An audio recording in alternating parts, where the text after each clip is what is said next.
Check, 1, 2. Checking audio, 1, 2, 1, 2.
I'd like to call the November 13th, 2023 Board of Commissioners work session to order.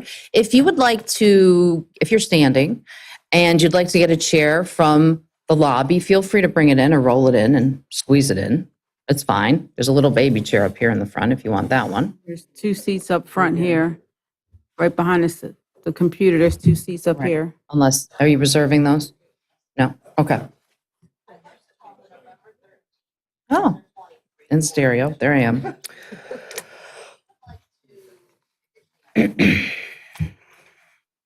All right, great. As usual, we are going to begin with the Pledge of Allegiance. However, in honor of Veterans Day today, we have a resident who also is a former member of the Navy, Anthony Carter, who is going to lead us in the pledge. And then immediately after the pledge, in order to honor all of our veterans, we are going to play the Star Spangled Banner. So we're going to stay standing and we're going to just join in that. Okay? Anthony?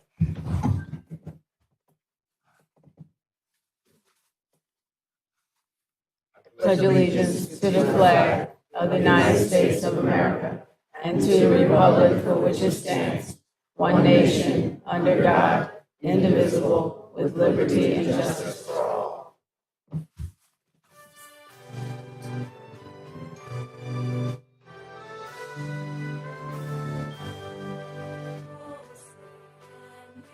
See by the dawn's early light what so proudly we hailed at the twilight's last gleaming.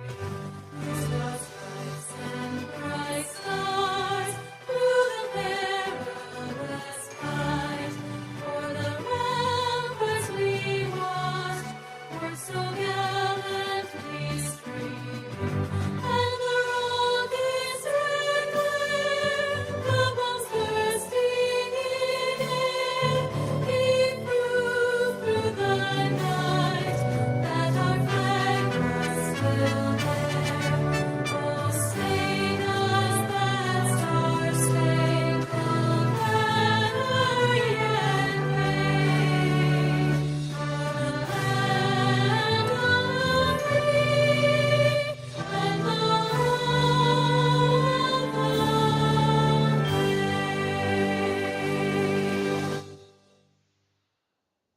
Thank you, everyone. Thank you, Anthony, and thank you especially to all of our veterans. Deanna, will you do the roll call for us? Denise Hall, President. Here. Catherine Carter, Vice President. Here. Liz McNaney, Commissioner. Here. Martha Similaro, Commissioner. Here. Sandra Zadell, Township Manager. Here. Megan Weaver, Assistant Township Manager. Here. Lauren Gallagher, Township Solicitor. Here. Nicholas Cross, Township Engineer. Here. David Duffy, Chief of Police. Van Reeker, Zoning Officer. Here. Nathan Crittenden, Finance Director. Thank you, Deanna. Lauren, were there any executive sessions? The board did meet in executive session earlier this evening to discuss matters of personnel and litigation. Thank you. Next week at our business meeting, we have lots of recognition to multiple staff members, departments, and organizations in our community. Next up, we have our public comment section. Please state your name and if you are a resident or non-resident when you come to the mic. Thank you for respecting the 5-minute rule and practicing decorum. Our goal is to always give you the most complete and correct answers to your questions from our staff who are experts in each of their areas. For that reason, you have the option of enclosing your email address in the registry if you'd like us to reach out to you during the week with the full answer to your questions. We had some residents who were concerned that if we answered any questions offline, so to speak, then the residents who wanted to hear the answers publicly would be left out. So we will continue to share any answers to questions that were posed publicly but were answered privately at the following public meeting. First up for public comment this evening is Diane, and she is actually via Zoom. So we're going to start with the Zoom.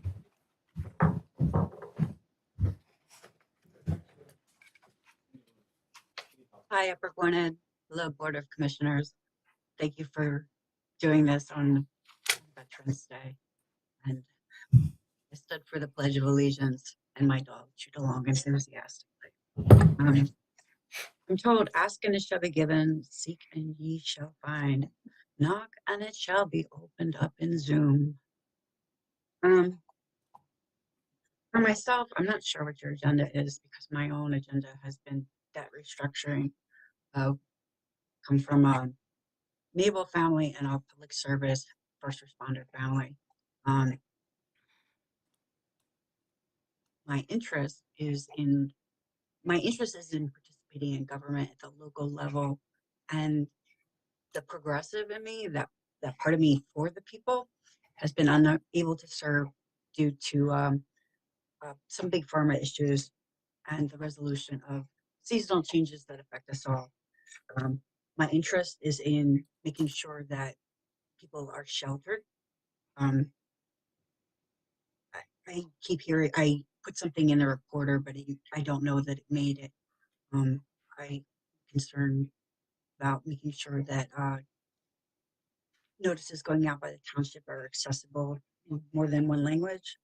And I am looking to be of service during government shutdowns, particularly at the Social Security office in Norristown. I wrote a bill. I called it the Paper Clip Contribution Act of 2023, submitted it to Madeline Dean, and just was thinking maybe I could pay back a little bit of the month of the SSDI that I've incurred, because I know that we haven't been able to shore up government, the Social Security, because it's been borrowed against, and that's a whole nother can of worms. With that, I thank you all, and thank you all for your service. Thank you all for being here in this community. It's appreciated. Thank you, Diane. Next up for public comment, we have Michael Hartz. Eric, could you come to this podium here so that the people participating in Zoom can hear you? Thank you. Did you say? That's where you go. That's all. Oh, okay, yeah. Just direction. By the way, when you speak, it's so muffled, it's not clear at all if anybody's talking, so I don't know if Try our best. hello. I live over in Gwynedd Woods, 357 Farm Lane. My wife and I live here 10, 12 years, I guess, about now. We've been going back and forth about the Farm Lane having problems with the drainage and things. To me, it all started, there was a farm, really nice farm, and they tore it down. And they built the first community there. They had problems with a runoff for a long time on East Prospect Avenue, and they fixed that. But in doing so, when they had a spring house, and that fed a small runoff pond, and they put a bigger pond in that was supposed to take care of that. But with the runoff from Prospect Avenue, it got bigger, so they had to make another one, and then it had to make another one. So they had three of them. And the only reason I say that is because when the water was coming down from the first two runoffs, it would go under Farm Lane. Now, if that was the way that was going to be, even though it was getting old and deteriorated, it still would have lasted another 10, 12 years. But they put the extra runoff in it. They put the new concrete tubing in it, and that's where all the water goes. I couldn't find the runoff. When we had a big storm, and when we still have big storms, it looks like Niagara Falls in there. There is so much water comes through there at all. And I know there's been a lot of talk about who owns it, and it looks like, we own it. The way they finally found all the maps and things on it. But the thing is that it wouldn't have been that way had it not been increased for the development that was next to ours with a runoff. And nobody seems to want to take responsibility for it or to help the residents of Gwynedd Woods out, which I wish something could be done, or someone could come and give us some some help as far as financially, because most of the residents, a lot of the residents are retired people living on a fixed income. And we're talking about a lot of money. And it's really upsetting that it wouldn't have been that way had not the extra ponds we put on, and then the concrete abutments and all the water that's coming down there. It's just a tremendous amount of water, and it wouldn't have failed if it was just the one or two ponds. But after they put the concrete in and through all that water coming through at one time under the road, that just hastened the deterioration of the piping underneath, making it not dangerous, but making it at some point in time the whole thing could crash. I don't know if I know, Nicholas, you were at the meetings before, I think. Sandra, did you want to try to address that component of it about about additional building, creating more Sure. stormwater runoff? Sir, what was your name? I didn't catch it at the beginning. Excuse me? Your name, sir? Michael Hartz. Michael, thank you. I didn't catch your name. So I think a lot of your neighbors are here with you this evening to talk about this same issue, I'm assuming, I'm very glad to see you all here tonight.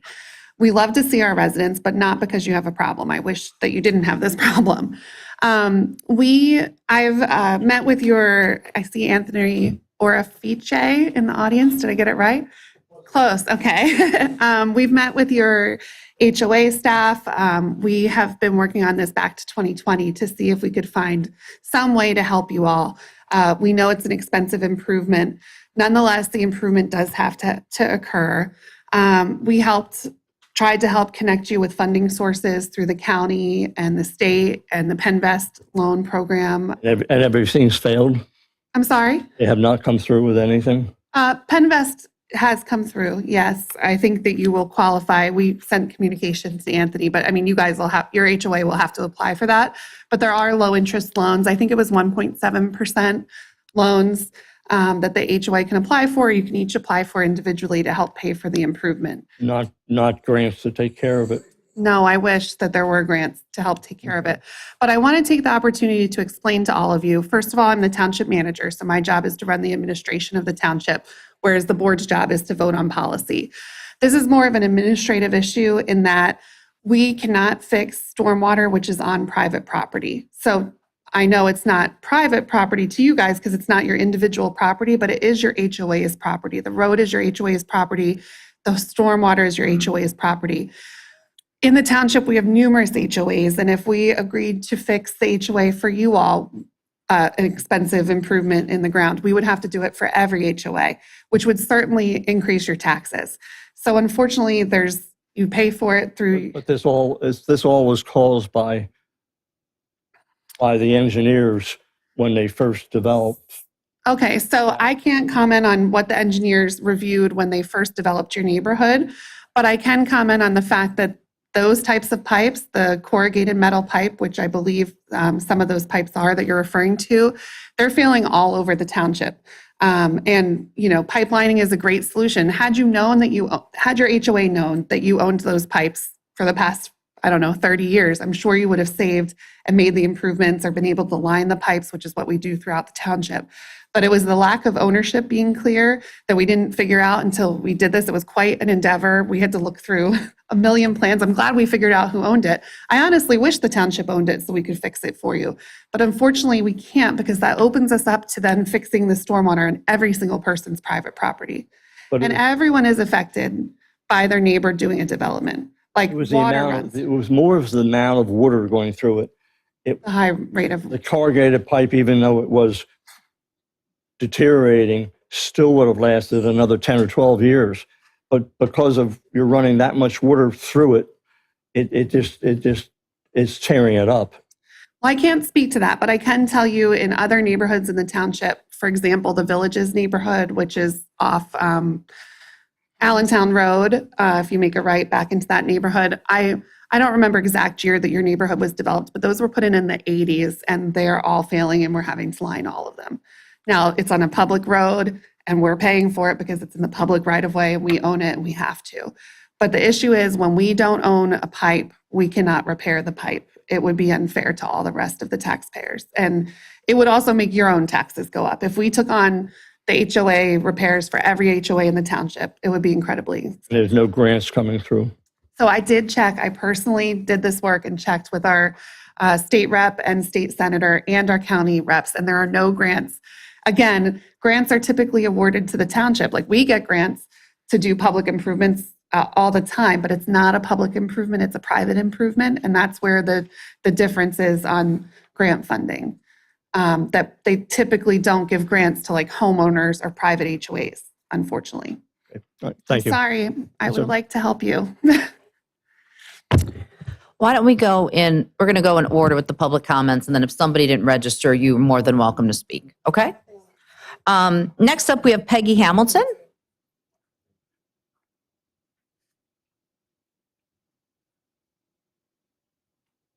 Hi, how you doing today? Good, how are you? My name is Peggy Hamilton. I also live in Gwynedd Woods, okay? So I understand that it is a private community, okay? And I get that. But the water that flows through those pipes is only 27% of it is ours. The rest of it is your water flowing through, all through. Let's see here.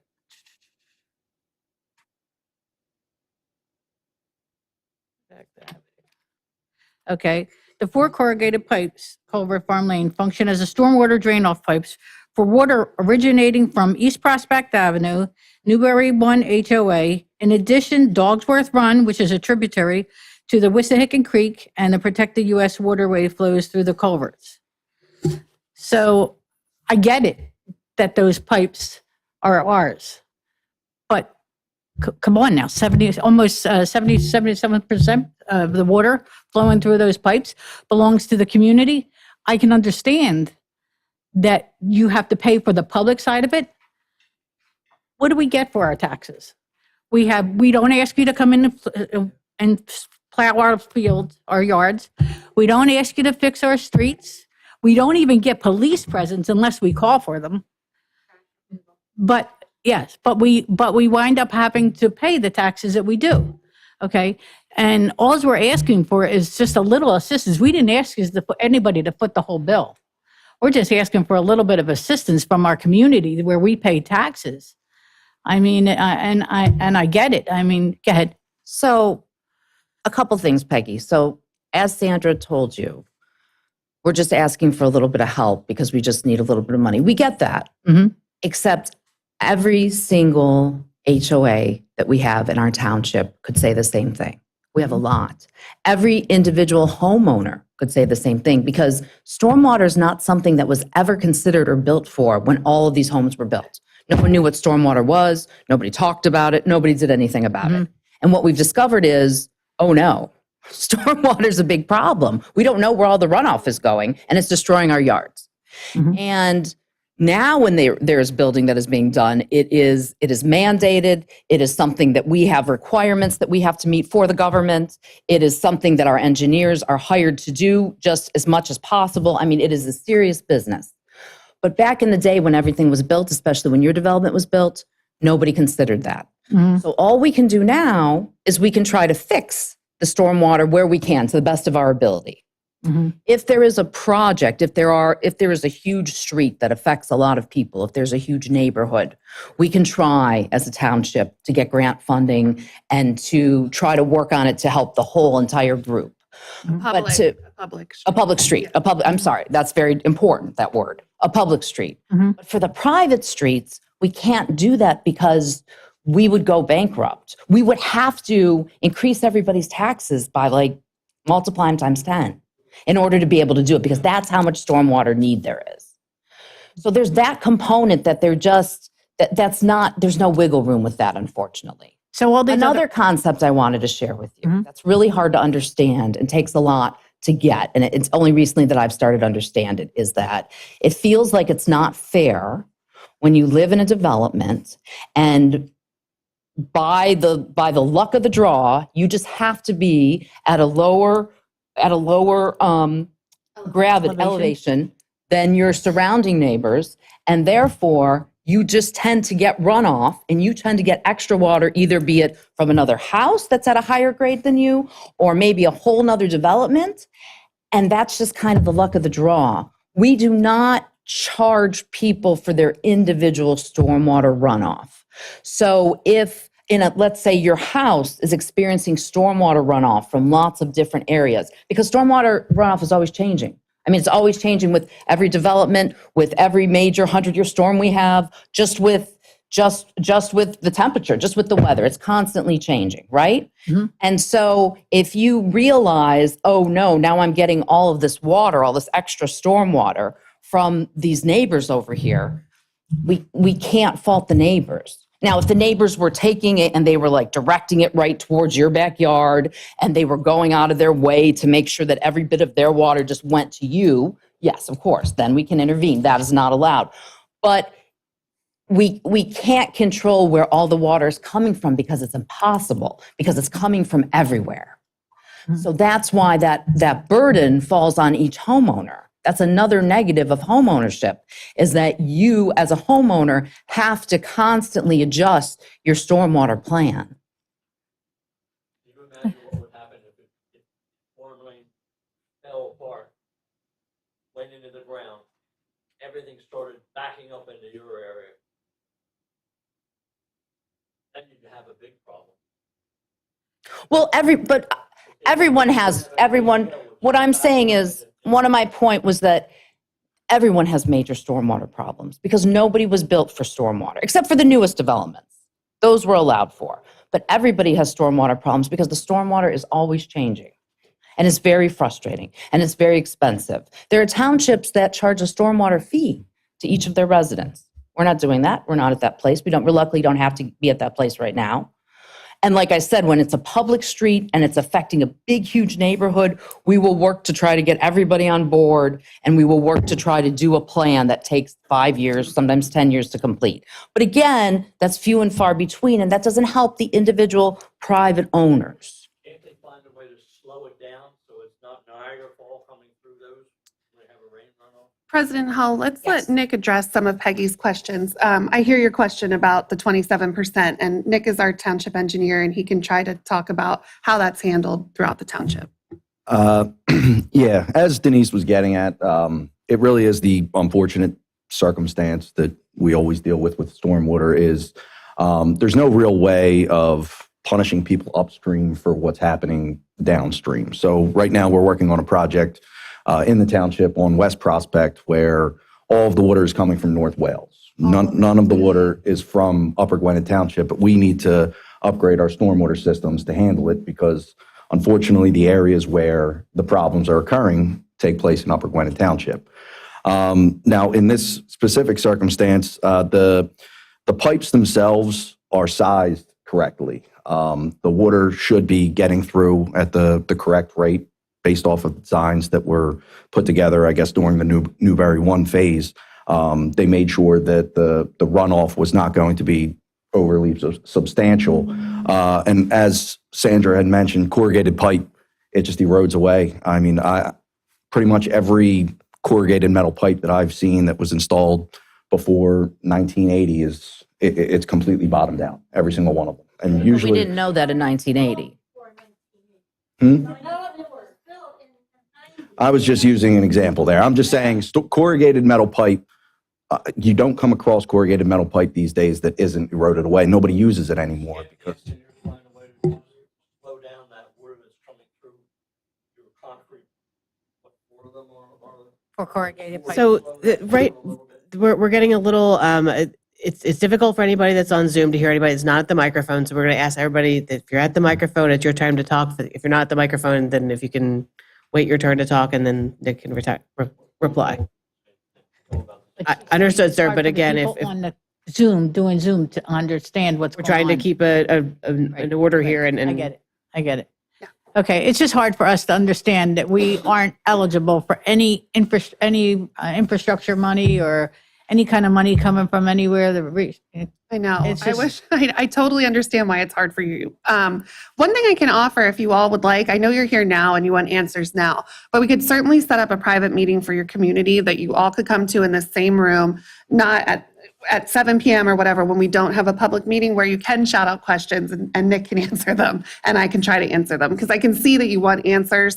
I just don't know that we're going to be able to adequately, like, it might be better in that more relaxed setting where you guys can ask as many questions as you want. You can send me questions in advance.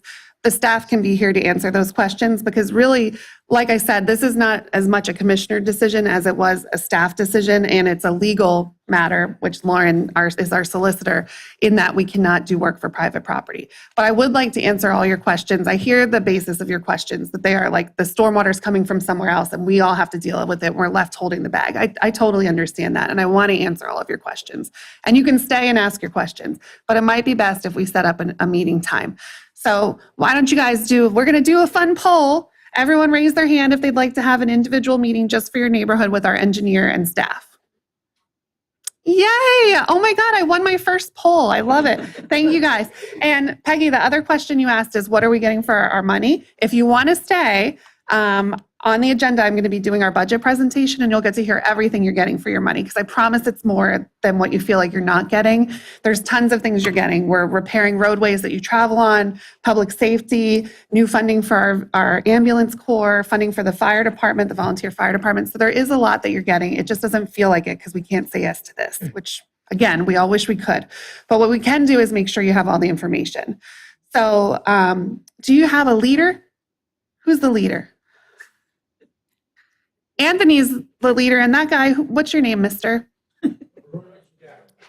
Okay, great. I have Anthony's contact information. So are you guys all okay if I can schedule a meeting with Anthony? I promise it'll be in the next 2 to 3 weeks. Yeah. You can still absolutely make your public comment. I'm not saying this to make you not make public comments. It's okay. Anyone who still wants to make public comments still.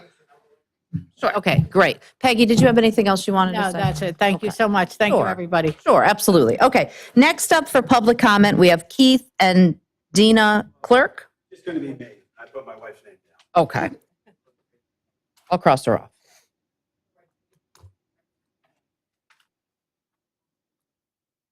Hi, thank you for having us. My name's Keith Clerkin. I'm at 340 Farm Lane. You're getting pretty used to hearing this, I'm sure. I could mirror everything that they just said to you. I could tell you everything exactly the same way. I'm not going to bore you with that detail. It's just strange to me that those pipes are serving the entire township for drainage, that Newberry was put there, and that caused a lot of this issue. And Newberry has a different grading system. You're right about one thing. If I regraded my property tomorrow and it flooded my neighbor's Diane's house, I'd be responsible for that. Newberry was regraded and water comes off from that. That's why the retention ponds are there. Water comes off Prospect Avenue. It drains in. They changed it. They changed everything for more water and more volume to come through there. They never had that problem when the farm was there. Yes, we own the pipes, but you use my pipes. If I came in here and took a shower and I ate in your cafeteria and I parked in your parking lot for free, you'd have a problem with that. Well, I've got a problem with you running your water through my pipes. Can you please redirect your water in another direction or find another way? Because I want you to rent my pipes. That'll solve the problem if you rent them. That's the way I feel about it.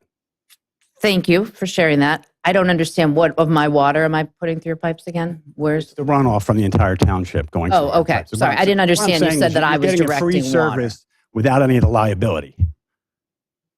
We shouldn't have all the liability. That's all I'm saying. Okay. I'm not saying fix them. Rent them, and we'll fix them.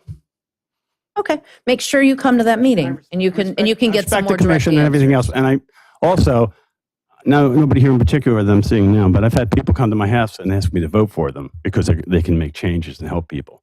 I haven't really seen that yet. Thank you for your time. Thank you for sharing that. Okay, next up, we have Mark Connolly.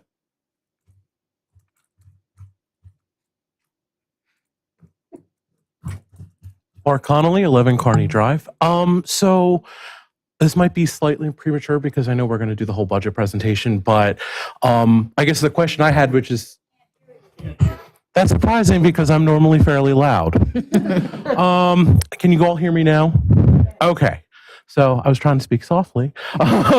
So I know that the budget presentation is coming a little bit later, but I wanted to ask about I&I since I feel like it's kind of related. Mark, I can always count on you to pay attention to my budget presentations, which I really appreciate. Sure, I. So I guess the question, and unfortunately it's kind of related, I guess how can we tell?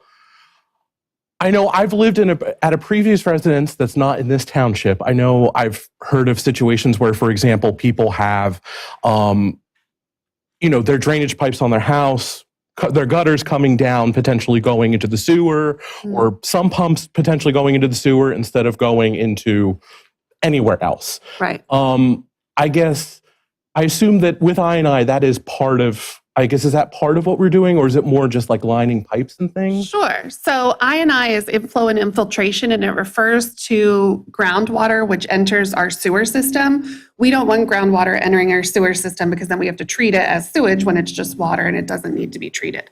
So part of I&I is reducing illegal connections. So that what you're talking about, like if you had your storm drain from your roof running directly into the sewer, that would be an illicit connection to our wastewater facility. So part of what some municipalities do is ask people to disconnect those. But that only comes up if we know that they exist. So it's a little harder to go into your house and say, hi, I'm going to come and inspect if your storm drain is going into the pipe. There's so many I&I problems. There's I&I at every manhole. There's I&I in a million other ways. So we stick to those bigger solutions before we have to bother individual residents with that type of I&I repair. So mainly this year, we've focused mainly on identifying issues in our collection system and conveyance system, like cracked pipes, corrugated pipes that are failing that used to carry wastewater, and fixing those first, because those have a much higher volume of I&I compared to like a residential one roof entering into the system. Okay. Did I answer your question? Yeah, I guess I just wanted to get an idea because I know I asked about this last year and I always forget the scope of what the I&I. So the way you can figure that out, there's like smoke testing and all these fancy newfangled ways. Smoke testing is the old fashioned way. But we haven't really looked into that yet because we're still working on the public side of it, the public improvements. We have millions of dollars more of public improvements before we have to worry about those types of I&I issues. Okay, great. All right, thank you. Sure. Thank you, Mark. Next up, we have Ann Christian.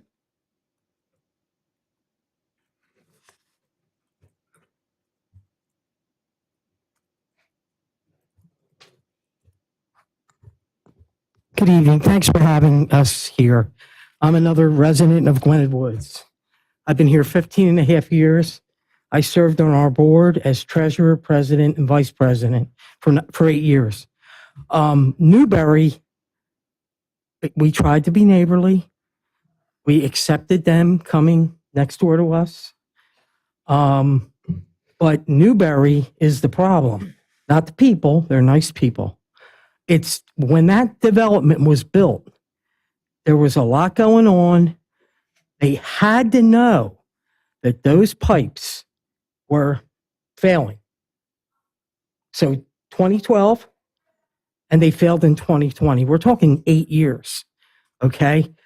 Why didn't they replace those pipes as part of that project? And why did the township, and I know none of you ladies were on the board at that time, you had a different township manager.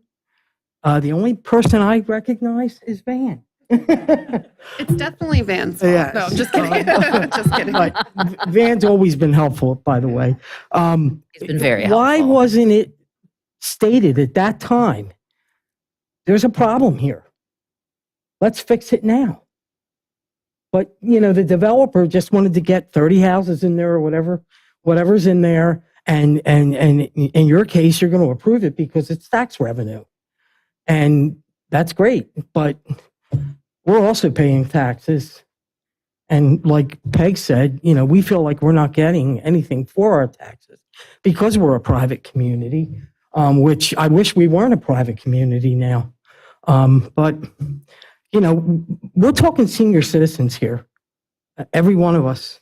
Some of us, I don't work anymore, I retired, but, we're talking, this could be over $400,000 that we're going to have to pay.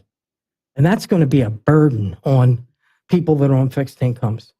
So I appreciate that you're going to have a meeting for us, but there's got to be some way somebody can help us. Going to the senator and all that, that was a waste of time. They saw North Wales and thought we lived in the borough. That was a waste of time. And so many people wrote to them, and then I'm getting phone calls, I did how come speak to they're them personally, and yeah. they did look for grants they knew you weren't North Wales residents. They knew you were Upper Gwynedd But residents. that paragraph said, 4,000 residents, 4,000 population. I'm not sure I know Yeah, what you're from. yeah. Oh, did you guys contact them as well?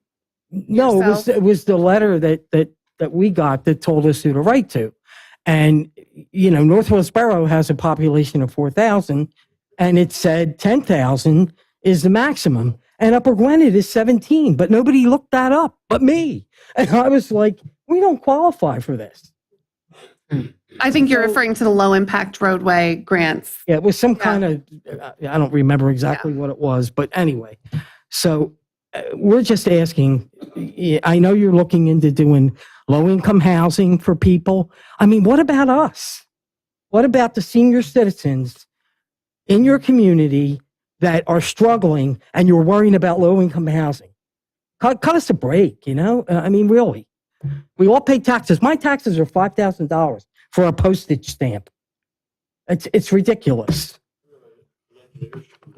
Yeah, the engineer did screw up and they approved it. Not you guys, but No, not us. so. I'd like to also point out that our current engineering firm is not the same engineering firm that reviewed Newbury 1, but I'm not blaming the engineers for the project.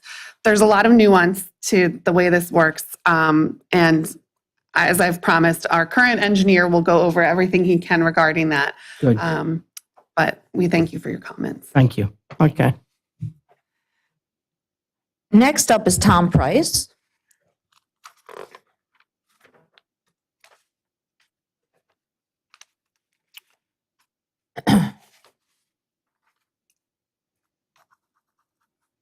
Good evening. Just for the record, I'm Tom Price. I also live at Gwynedd, in the Gwynedd Woods development. And thank you for offering to schedule a private meeting, and I will defer my comments till that time. Thank you. Thank you, Tom. Thanks, Mr. Price. Next up is Roberta Candy.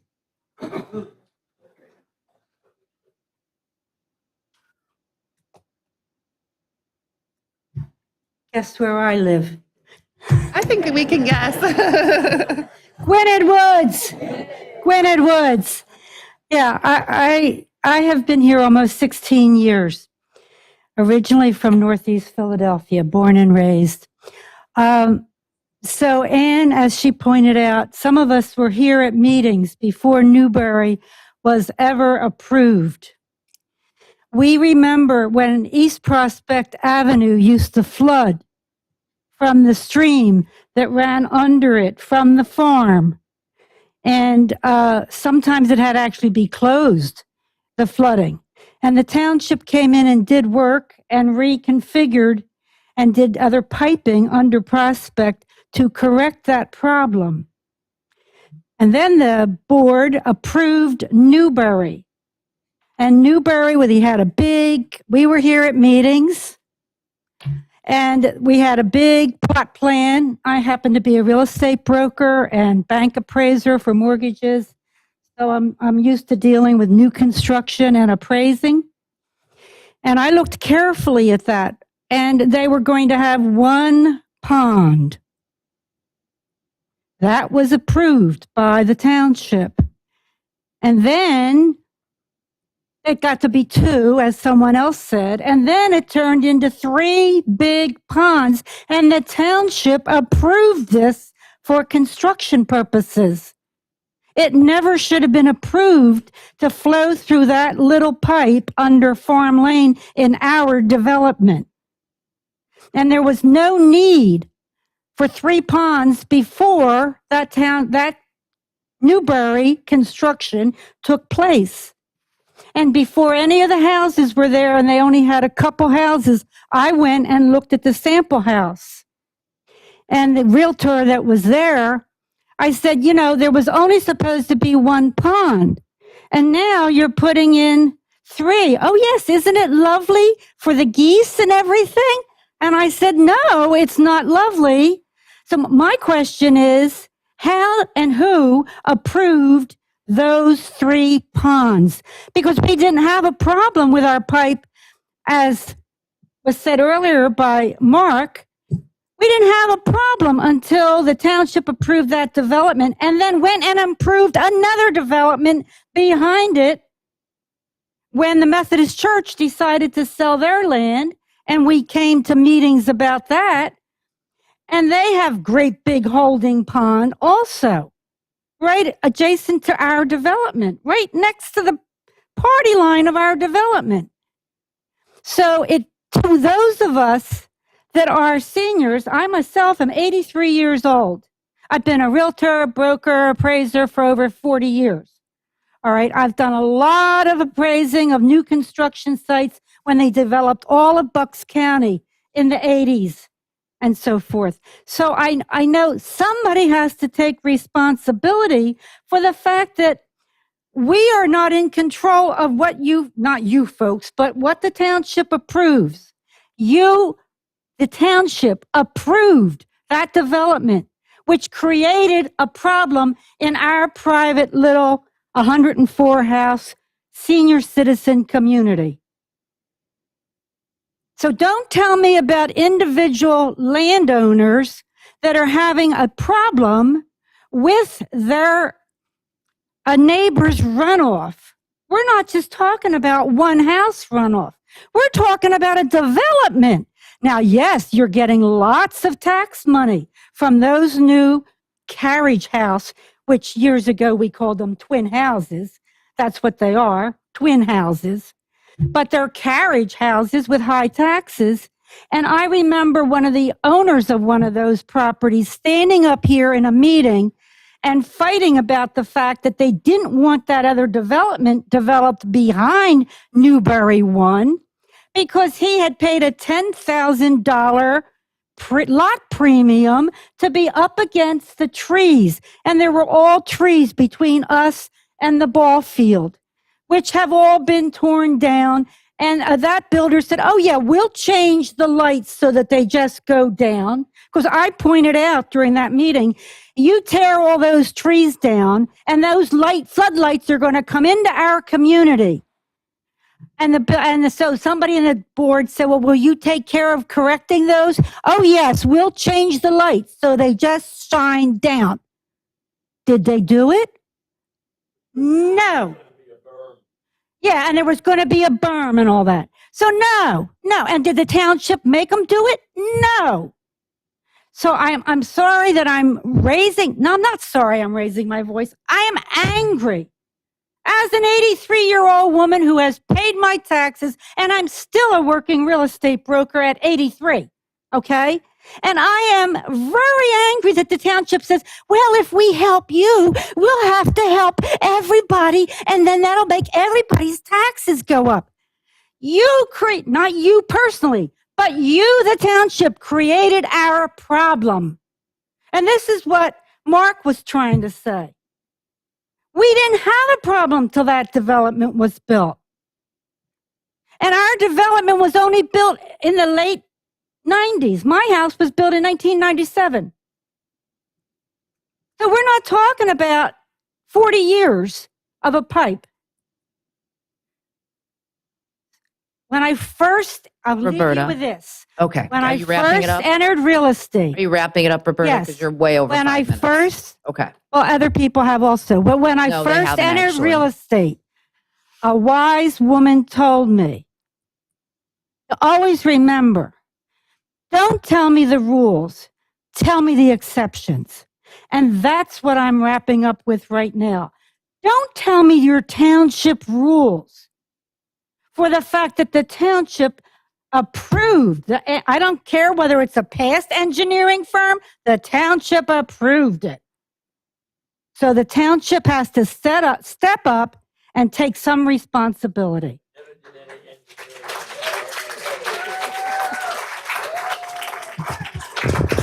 Thank you, Roberta. Roberta, thank you so much. I look forward to our meeting. Right, we do too. Thank you.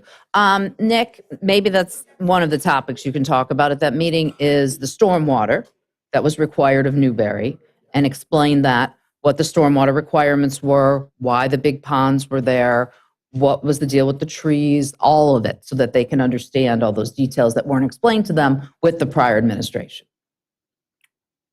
Yeah, I can look into all the approvals and all the agreements. Thank you. Thank you. They were so concerned with the new development and the runoff from Prospect Avenue, they never ever did any engineering from the line that became Farm Lane that went under the road that went down the creek. They never ever did that. I never could find anything that they did any engineering about the amount of water. And then when they added the 3 ponds, that was the end. Michael, thank you. Thank you. We'll talk more at that meeting, okay? Thank you. Was there anyone else who wanted to make a public comment who did not sign the form? Did you want to make one tonight, sir? If you could come and talk, and then if you could sign this on your way back to your seat, so we have the correct spelling of your name. Thank you. Was there, before he speaks, was there anyone else who wanted to speak this evening during public comments? You did, ma'am? Okay, if you could also sign the form. Was there anybody else? Because this is the last time I'm going to ask. Is there anybody else who would like to make a public comment this evening during this public comment section? Okay. Okay, great. Go ahead, sir. Good evening, ladies and gentlemen. My name is Bruno Gidaro. I am a resident of this great community. I would like to explain my point of view. It was already referred by my neighbors. Funds from the American Rescue Plan Act of 2021 may be still available with a portion of those funds to repair roads and water run flow. Now, Newberry Court that was built after our development, as it was explained previously, with those 3 ponds in there, that water runoff goes into these 4 pipes, which naturally damage the pipes. But in the beginning, when the previous administration, Upper Gwynedd Township, gave a permit to the developer of our association, why did they give him a permit to put corrugated pipes underneath Farm Lane and Prospect? That is my question. Now, we should not be totally responsible for all the water flow that goes into these 4 corrugated pipes. I think it should be shared with Newberry Court and other residents in the vicinity, where the water comes through those pipes that we own, as you said. But it was a township who gave those permits to the builder to put that in back in 1995. No offense to the current administration over here. It doesn't concern you. It was the previous administration of this township. So I feel that we should not be totally responsible for the repairs to be done at this project. Thank you. Thank you, sir. Can you sign this for me, just briefly? Can you sign this? And ma'am, if you could come up here as well. Nick, if you could talk about that as well at the meeting? Yeah, About we the will permit for the address, pipes? all of the concerns that the Just on residents this have brought line. up tonight. We're hearing your specific questions and we'll have those addressed at the meeting. We do need a little time to do the research. Hello, my name is May Matarco, and I'm from Gwynedd Woods. I just have a couple thoughts. Somebody told me that when the original agreement was made between us and the township, if it had been worded differently, you guys would have been responsible. They amend the United States Constitution all the time. Can we go back and amend it so that we can change it? That's such a good question. I totally understand why you would ask it. But if we amended that, and I know you guys, my answer is not going to be popular, but if we amended if we took dedication of Farm Lane and took over this problem for you, every other private street in the township would come asking us that same question. All right. And you would be paying for the improvements on those neighborhoods as well. So, and another thought, with all due respect, you're all lovely people. As I ride around our township, we all enjoy it. It's beautiful. I see all these parks improvement. I see pickleballs, tennis courts. You hired an architect to do the ground around the tennis courts and the things. We saw bulldozers fixing the parks. There's a rumor that there's going to be a big walking path behind our unit.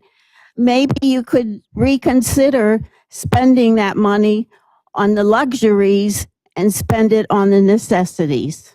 Thank you. Thank you. Ma'am, could you sign your name to this? Just so we have it for the minutes, we like to be exact. Okay, so, oh, When they need some disaster, everybody calls the president and he says, that's a disaster area. Give him the money.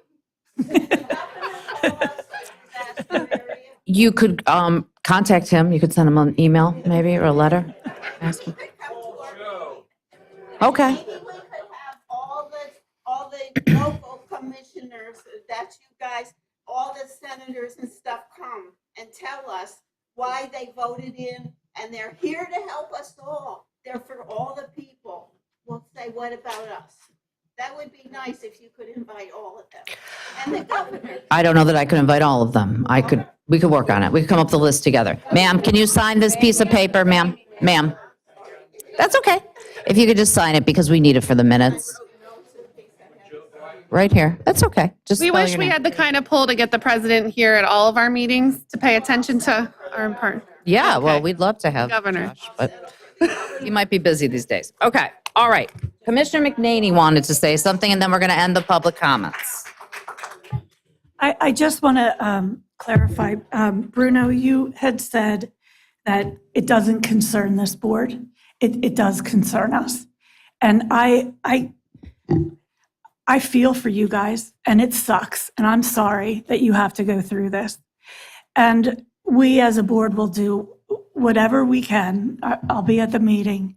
We'll do whatever we can. You have our word to answer your questions and do what we have to do.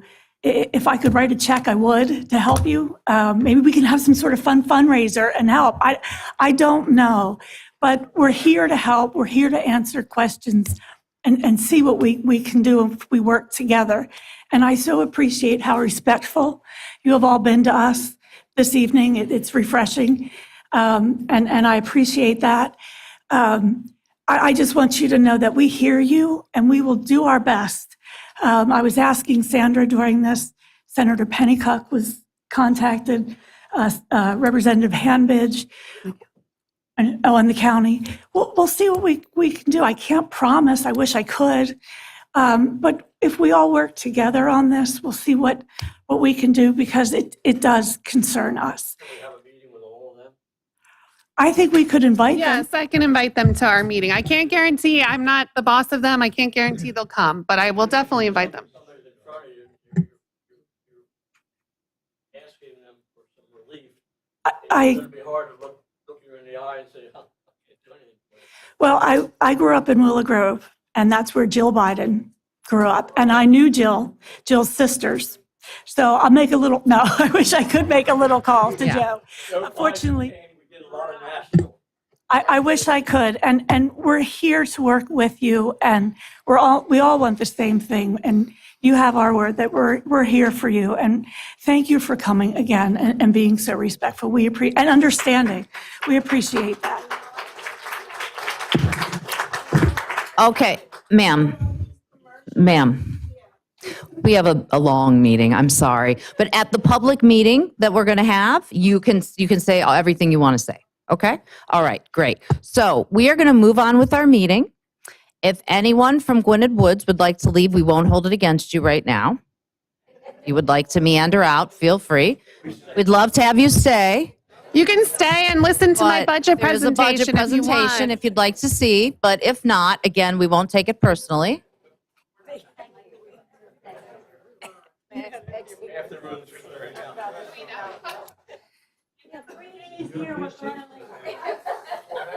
Believe me, we appreciate you all being here.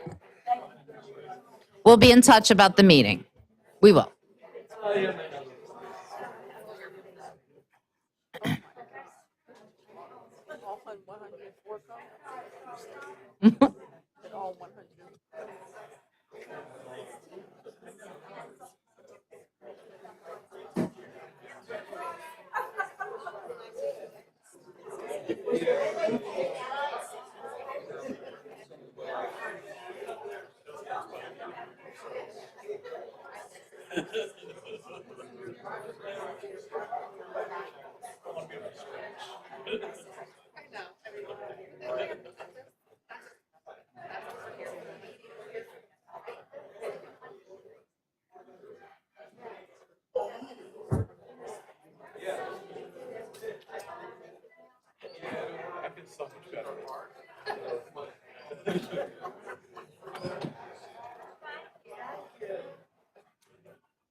All right, everybody. Moving right along, I'm going to turn it over to our planning and zoning officer, Eve Van Rieker. President Hull, I'd like to assure the developers that are here to make presentations that you guys are going to get to go after Van's presentation. We're going to move you to the beginning so you too don't have to listen to my entire budget presentation unless you want to. Thanks, everybody, and thanks for listening. I'll be quick. Couple things to review. Two of them out of order. The Wawa at Sudley Town, reviewed by staff, approved by Planning Commission. You're going to hear tonight a pre-presentation. It'll be before you as a public action at your next meeting. And then also 212 Church, that's the storage building behind the existing storage building. You'll hear a brief presentation that was reviewed by planning. They've got all their ducks in a row. I see Megan shaking her head, so you'll be hopefully good for that at the next meeting. 825 Morris has been reviewed by the Planning Commission. They're still working on some details, including a conservation easement to assure the neighbors that there will be a permanent buffer where they said there's going to be one. Questions on that one? We haven't talked about that much. Has there been that resident meeting yet with the builder? We're not that far yet. I think they're going to have the resident meeting. We won't be a part of it, but I'm not aware of it. But they have All the residents came to the Planning Commission meeting, at least. But we did say that we would share whatever the easement language was, we would share with them when we have it. Okay, so those are the three active land developments and subdivisions. Roosevelt Court, 2323, ZHB 2323. You heard that last time. That was approved. It was a variance to permit a rear patio. 4 new ZHBs to be all considered in 2 weeks, November 28th. Uncommonly, they share a lot of the same characteristics, so I'll go through them quickly. I'm just going to read them if you have questions. I think they're low volume kind of applications, but if you have questions, stop me and we'll go over it. So 1404 Sandy's Lane is a variance to permit an in-law suite addition. You remember in Upper Gwynedd, when you expand for an in-law suite outside the existing footprint, that requires a variance. It's not an uncommon application, but it's a part they need approval from the zoning hearing board in order to do that. Questions on that one? Some of these are going to sound alike because they are. 1923 East 2nd Street, variance to permit a height variance for a detached garage. I should comment, and you'll hear the next one as well. Architecturally speaking, the zoning code rewards applicants that build a hip or peak roof. The idea is that you want not a flat roof, not a Butler kind of building, a mechanical building, but an attractive residential style building, which can start with the roof design. Sometimes the architect, in order to achieve that design and have it be comparable to the roof design of the existing residence, they need a little bit of a height variance, a few feet, in order to accomplish the higher roof. So that's an example for East 2nd Street. And the next one, 554 Woodford, same issue. Front yard, detached garage. People are building bigger nowadays. It's a detached three-car garage. Same issue. They have a minor setback ask in the front yard, corner lot, so they have two front yards. So it's typical that not every homeowner can accommodate two front yards when they have a detached building. Same issue with the roof. It is in violation because of the slope of the roof that they wish to construct to make the building more attractive for them and for the neighborhood. And then finally, CHP 2327, 428 Pennsylvania Avenue, variance to permit an addition for an in-law suite. Are you catching the thread? Same thing. They want to accommodate a family member. We say in-law, it's shorthand for a related party. So it could be any persons up to two that are related to the principal owner. We're finding frequently in many of the existing dwellings in Upper Gwynedd a request to kind of help bundle the family on the same property. They want to do the same thing, build an accessory, an attached dwelling. It must be attached, but it's for a related party. And that would also be a variance in order to allow that to be outside the footprint and in the front yard. Are there questions on these applications? Okay, thank you. Thank you, Van. Nick? Yeah, do yours next. Yeah, then yours. Yeah, Nick was next. Sandra. You guys get to hear my nice little spiel. Just wanted to give an update on the Haynes Run Stream Bank Restoration Project. We've kind of talked ad nauseum about this project for the last year. So back in 2020, the township wastewater treatment plant experienced extreme flooding from Hurricane Isaias. So since then, we've been working with the township to put together a design to restore the stream banks and remove a lot of the blockages that are within Haynes Run to kind of free up the flow channel to allow the water to get to the Wissahickon more effectively. So RVE will be giving a presentation sometime in the next couple of months, probably either in December or January, to kind of describe to the public in a little bit more detail what we'll be doing with the project. And I just wanted to give an update that we did receive our DEP permit that we've been waiting on for a while for this project. So we're able to really get into the next phase to get it ready for bidding. And then just as a reminder, on behalf of the township, we applied for and received over $1 million in grant funding and anticipate that these awards will fully fund the construction costs for the project. So it's a nice little project that we're going to be getting going in 2024. Sorry, a little feed. Oh, okay. Excellent, Nick. Thank you so much. Okay. Wawa at Valley Forge Road, you're up.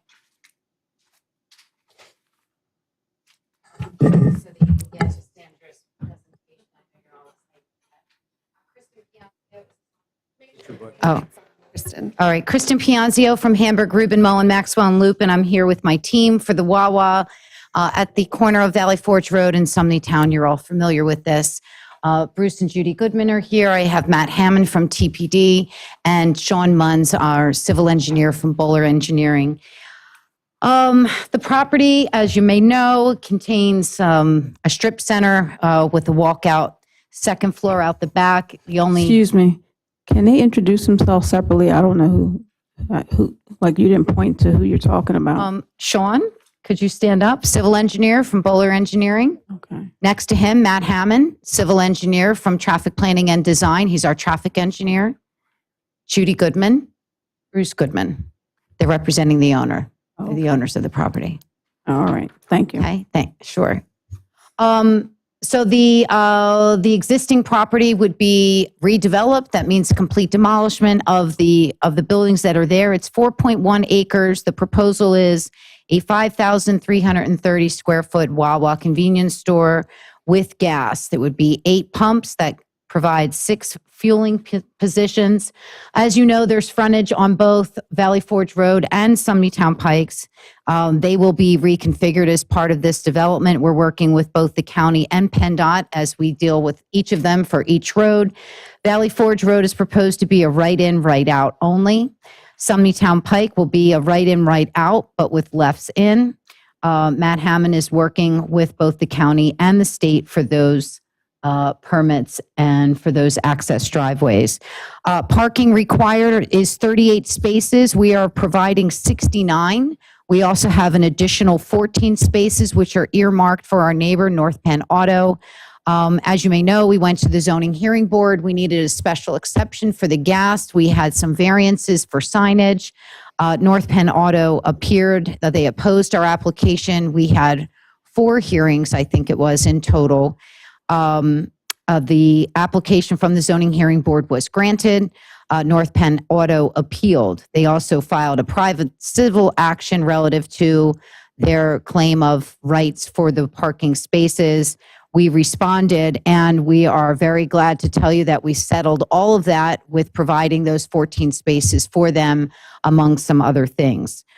So we moved forward with land development. We went to your planning commission, and we have a unanimous recommendation for both preliminary and final, as well as the waivers that were discussed at those meetings. We do have review letters from your consultants. Obviously, your township engineer review letter is a will comply, but for the waivers, there were 2 zoning items that were raised in that letter, both of which I'd like to just speak on. The first had to do with the compliance with the landscaping percentage in the parking lot. We've worked that out with Van, so that's a non-issue. The second has to do with planting requirements. Your zoning code actually permits the Board of Commissioners to permit plantings of other types if they are hardy to the area, not subject to blight and disease, and are of the same general character and growth habit as those listed below. We have 8 Norway spruces on our plan. They're a hardy tree. They grow fast. They provide a great buffer.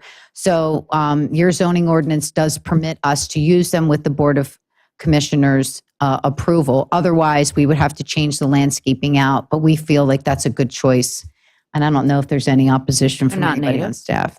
No, they're not on your list in the zoning ordinance section as a native. So how come you didn't, what was the reason that you didn't want to put native trees in there? Well, we do have native, adds variation to what we have. It's hardy, it grows tall, it provides a nice buffer where our landscape architect recommends using it.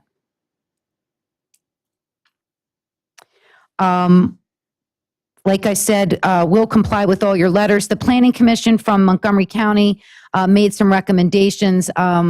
We have agreed to make, the modifications in consultation with township staff and your consultants. They had some recommendations for pedestrian crossings and traffic, but ultimately your consultants should weigh in on that. We did come up with one additional waiver. I'm going to pass out the letter. I did talk to your solicitor regarding the approval resolution. The terms of the approval resolution that will be in front of you next week is acceptable. I will ask that one additional waiver be included. I'll hand that out in a second. Let me just hand that out now.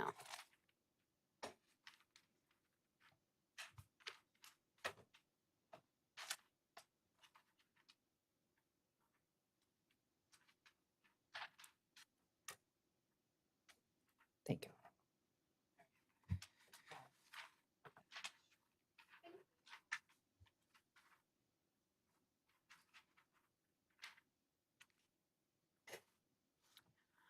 So the first waiver has to do with granting preliminary and final at the same time, recommended by your planning commission. It's not uncommon. There are no planning issues beyond what we already have on the plans, and we have incorporated both your preliminary and final requirements in this plan set. Next has to do with the waiver for, instead of curb along the frontage, we have the sidewalk is flush with bollards, so we provide the protection that's required from people or from cars driving into the building, but the curbs create ADA issues and they are a trip hazard. So we've asked for that waiver along the frontage. Next, there's a requirement in your code that parking be 10 feet from the wall of any building. We have 7 feet in some areas. We do have a sprinkler system. That's for fire access. We do have full access along the rear of the building, and 7 feet in areas that aren't 10, and there is sprinklered. Next has to do with foot candles spilling over. That slight spillover occurs on the North Penn Auto property. The owner of that property was present at the Planning Commission meeting, and he had no objection to that slight spillover because he's closed at those hours. And the last one is the new one that I've added today. As a result of the reviews by the county and PennDOT, the curb radius at the driveways require less than the 5-foot curvature. We also have a spot where the pedestrian crossing comes in next to the North Penn Auto property. I know that our engineer reached out to your engineer's office. I don't know, Nick, that you had a conversation, but they reached out to Isaac. So if there's no objection, those would be the 5. The last one is new. The 4 were recommended by your planning commission. And that's all I have. My team is here to answer any questions should you have them. Otherwise, I think that sums it up for you. I have a question. So the curbing, the flush curbing, that sounds like it serves great purpose. My only question is does that affect negatively stormwater at all? Because I know that curbing helps with stormwater typically. I think the stormwater is handled through the other stormwater mechanisms on the property. It's not an issue where you're running into a curb along a street line where you need it to fall out and get into the stormwater grate. So it's really an access issue, an ADA. So you don't think you don't think it contributes? Okay. Okay. I just thought of that because I know that's a typically. Yep, you're right. For that.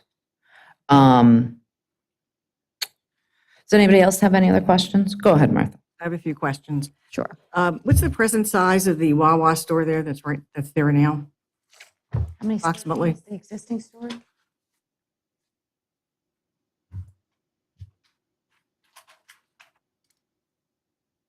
Existing building is 21,000 square feet. It's just the Wawa is a fraction of that. Right, okay. Also, is this new Wawa, would that be a 24/7 operation? Yes. And I'm assuming I saw some variances for lighting and signage and height and everything. Would that lighting interfere with the residential properties in the area? Because you're right across from, actually right next to residential areas. No, the spillover is on the North Penn Auto property at the corner. In the corner? Yes. And when I was looking at the plans, it looked to me like you had 4 bays, each housing 4 pumps. Is that true? It's 8 pumps, 16 pumping positions because you can be on either side of one Either pump. side, right, okay. Yeah. So it's 8 bays? 8 pumps, 16 fueling positions. And any diesel pumps there? Do we have diesel? Do we have diesel? So the Wawa's, Matt Hammond, traffic plan design. Matt, can you come to the microphone? Sorry, there's all those viewers on Zoom and Facebook that really want to hear from you.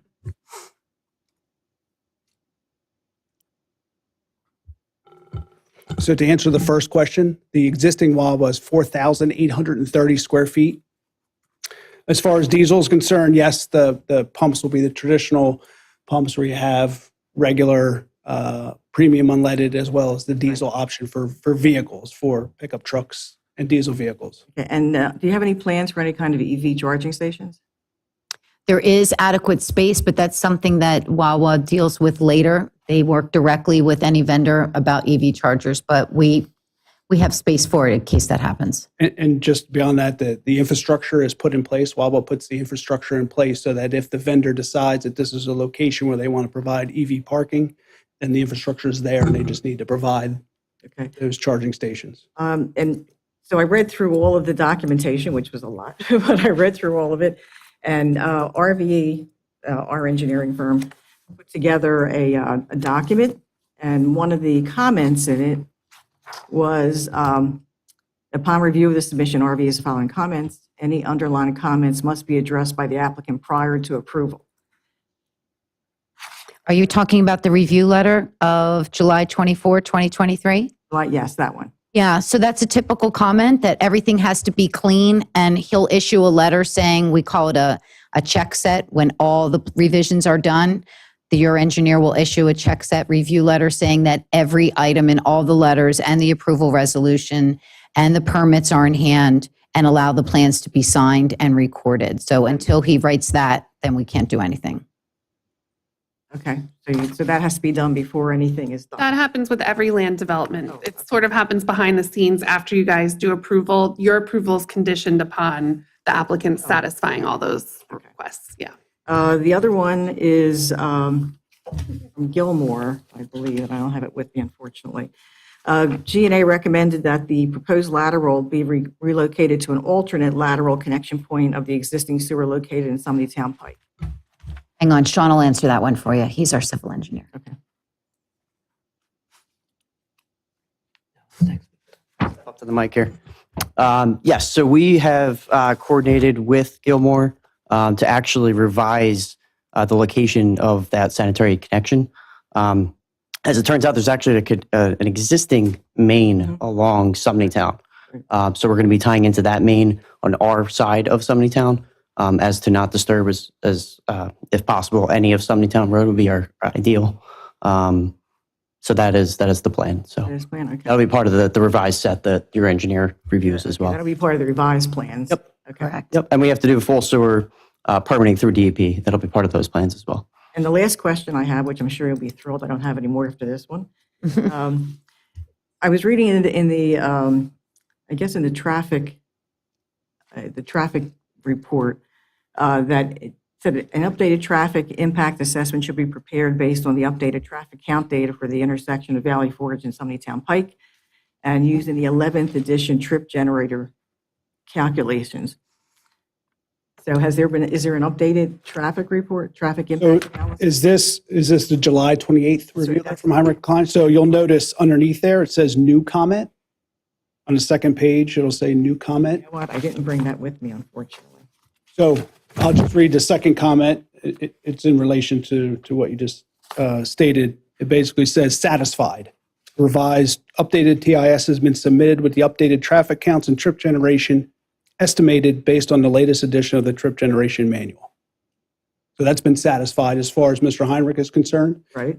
That was his original comment. His new comment is that item has been satisfied and that report has been provided. So it's, who does that get provided to? The township. Yeah, so we have that? Yes, and it got provided to Andy. He reviewed it, and that's why he said. Signing off on it. I'm sorry? That's why Andy's signing off on it. Oh, okay, I see what you're saying. He agrees. The one last comment, which I put a note on my, on the plan, the entrance and exits. So I know you're channeled all of the entrance and exits, either right or left, are they like concrete bump ups so that cars can't go in the other way, basically? So there'll be signage and striping, but yes, those two islands that are proposed in each one of the driveways will be mountable concrete. So it's meant to deter the ability to make, whether it's the intersection or the driveway 363 to make lefts in or lefts out. Okay, so that's right, okay. And I think that's it. Thank you. Thank you. I just had it. We've been asked by residents about the in and out. So could you just clarify that again, make that clear with right hand? Because you said it so quickly. I just want to make sure that we got that correct. Sure. So the access point on 363 is currently a full access driveway.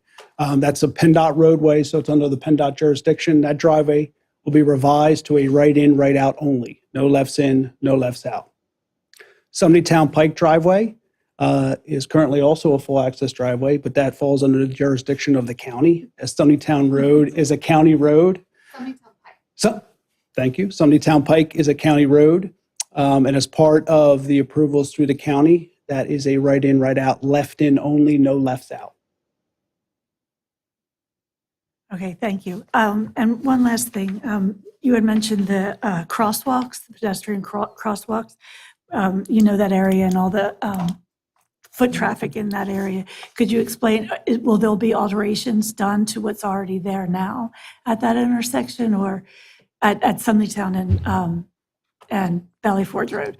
So there's, especially with, as we like to joke, we'd rather have something like this near an elementary school because those kids pay attention, whereas high school kids are, constantly looking down and not paying attention. So is there any improvements or how would that be addressed with the pedestrian crossings? Are you talking about at the intersection? Yeah, like to get like in that. I think she means through the exit like through the entrance and exit lanes, Yeah. is there any pedestrian or like highlight where the sidewalks are and where there's pedestrian Sure. access? So we're actually proposing sidewalks along both frontages. So along the Town Pike frontage and along the 363 frontage, there'll be ADA ramps at the driveways with the striped crosswalks. We do not control the corner, North Penn Auto corner, and quite frankly, based on how that site lays out, there's really not a lot of room for sidewalks at this point. I will tell you that we will, as part of the application we've made to PennDOT, we are seeking to make some minor modifications to that traffic signal in terms of how it operates, number one. And also number two, coming down 363 towards Town Pike, we're looking to extend the existing left turn lane from 160 feet to about 300 feet to accommodate some of the queuing that exists today. So there'll be some minor changes in that approach as well as how the signal operates. But beyond that, we're proposing sidewalk along both frontages, as well as I don't know if you can see it down the bottom corner, right behind the North Penn Auto, but there's sidewalks that run along both property frontages, and maybe I can do it this way. Yeah, turn behind you, yeah. So there's sidewalks along both property frontages with ADA ramps, and there's also an internal connection from the sidewalk that comes in with a pedestrian path to get you over to the store. Thank you.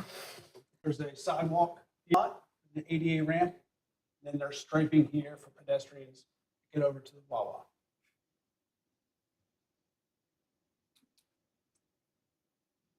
Because there's access to the parking spots for North Penn Auto, I think that was the reason that that pathway exists, correct? Well, it was a comment that was, I don't know if that was the genesis of it. There was a I comment. don't recall. in one of the review letters that talked about the pedestrian path. Mhm. And the turns in and out that you were talking about, like the left in, not the left out, the right in, right out, that is the same as it is right now, isn't it? No, they're full access So now. what is it right now and what is it going to be? That's what I would like to know. In, out, both entrances. Now it has full access. Now you can go right in, left out from both driveways. Oh my goodness. Yes. You haven't been breaking the law. I haven't been breaking the law here. I've been following your. Denise I thought just she was breaking assumed. the law every time she went to that Wawa. No, I didn't. No, I really thought you could make a left in at that one. Okay. It's tricky. It's tricky to make a left in on. It's not Valley very Forge. safe. I just Yeah. assumed that was not allowed. Okay. Great. Does anyone else have any other questions? Martha, do you have any other? President Hall, there is a caller from the great. public, maybe one or two that would like to make a public great. comment. Okay, whoever is the first one up, go right ahead. Diane. Go ahead, Diane. Hi, my name is Diane Bancroft again. Thank you kindly for your service and for bringing these proposals and for bringing all of your experts up to the mic. And my dog voices her approval as well. I had some questions, maybe like a trade-off. I know that we have, when we were putting in developments before, we were talking about open space issues, and I know the one in North Wales, and I know that's not here, but is a Walker Wawa. It's and it's my understanding that at the time that I was working for Wawa, the parking lot was something like $9,000 per 15 minutes. I don't even know what it is right now, but I'm thinking of that, and I'm also thinking my dog's very concerned about this, and I'm also thinking about. I understand PennDOT doesn't tend to change a law until we've had X number of fatalities. So, and I was wondering about public stock buy-ins. Do part-timers get stuck? Whatever you want to answer first. Thank you. So I'll try. So we're not representatives of Wawa. So we represent the owner of the property who then has an arrangement with Wawa through a lease for them to occupy the site. So we don't have any knowledge about the Wawa internal operations and hiring practices. To answer the question that I heard you ask at the end, I'm not sure if I missed something earlier. I did not, ma'am. Okay. I'm interested in open spaces. I remember hearing that from when we had a previous board meeting about opening. maybe are these franchises? Maybe that's a better question. Are these Wawa's individual franchises? No, Wawa's privately held company. Okay. So, yeah, I'll just let that sit here. But I am a poet and a songwriter, not a politician, and y'all got me singing over here. So thank you kindly. Thank you, Diane. Do we have someone else?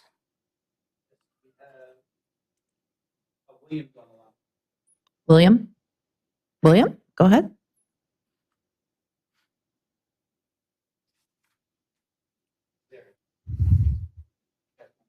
William, go ahead.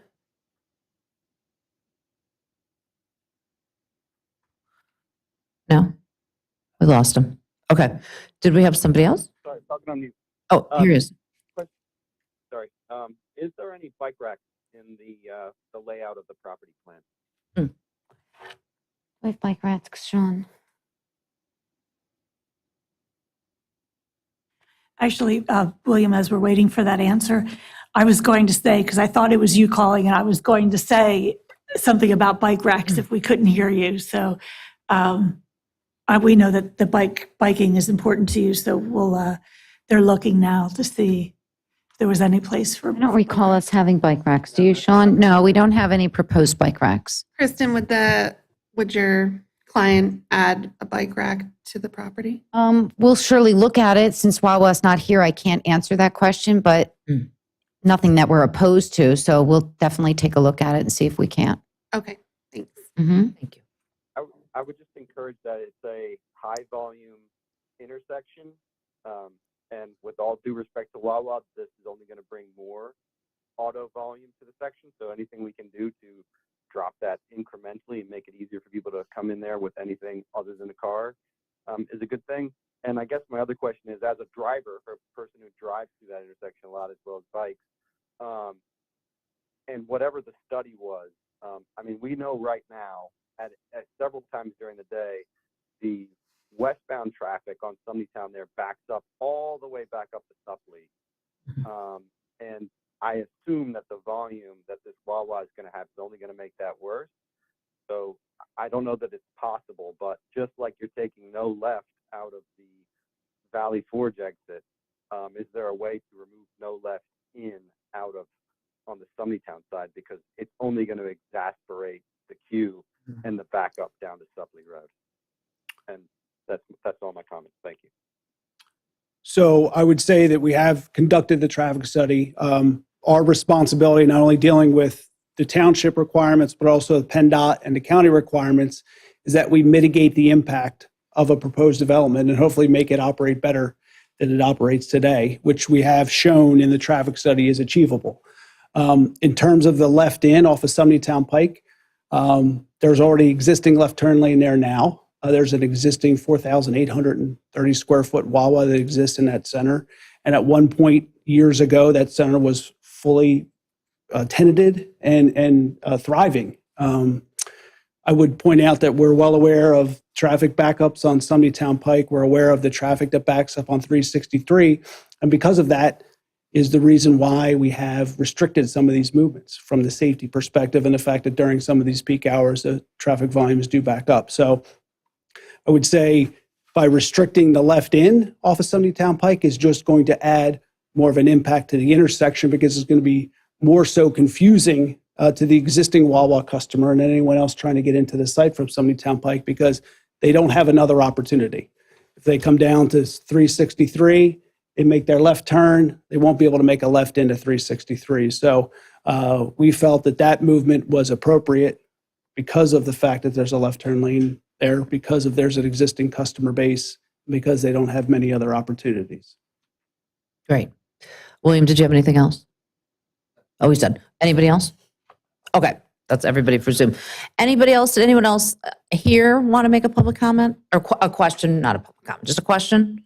No, okay. Anyone else on the board have any other questions? Okay, well, thank you so much. Great, thank you. Thank you, thank you. We do have another land development presentation. And it is Yes, 212 Church Road. I'm so sorry I had stuttered. 212 Church Road. We had another address and I was just making sure I was sure before I said it. 212 Church Road. The floor is yours. I think I know everyone, but the record, I'm Mark Davis. I represent the applicant, 212 Church Road. Mark, make sure you're on the mic. Oh, I'm sorry. You have I a got loud it. voice, but not that loud. Yeah, you tell me I'm a big mouth all the time. In the way of perspective, I have Mr. Peter Machulski with me, who's the development operator from Insight, the owner of 212. Unfortunately, we do not have our engineer here tonight from Woodrow Associates. He has a conflict. We're not going to do that. So, by way of history, if you will, the property is about 50, 60 years old. In 2017, the predecessor to my client purchased the property. It was then a vacant call center.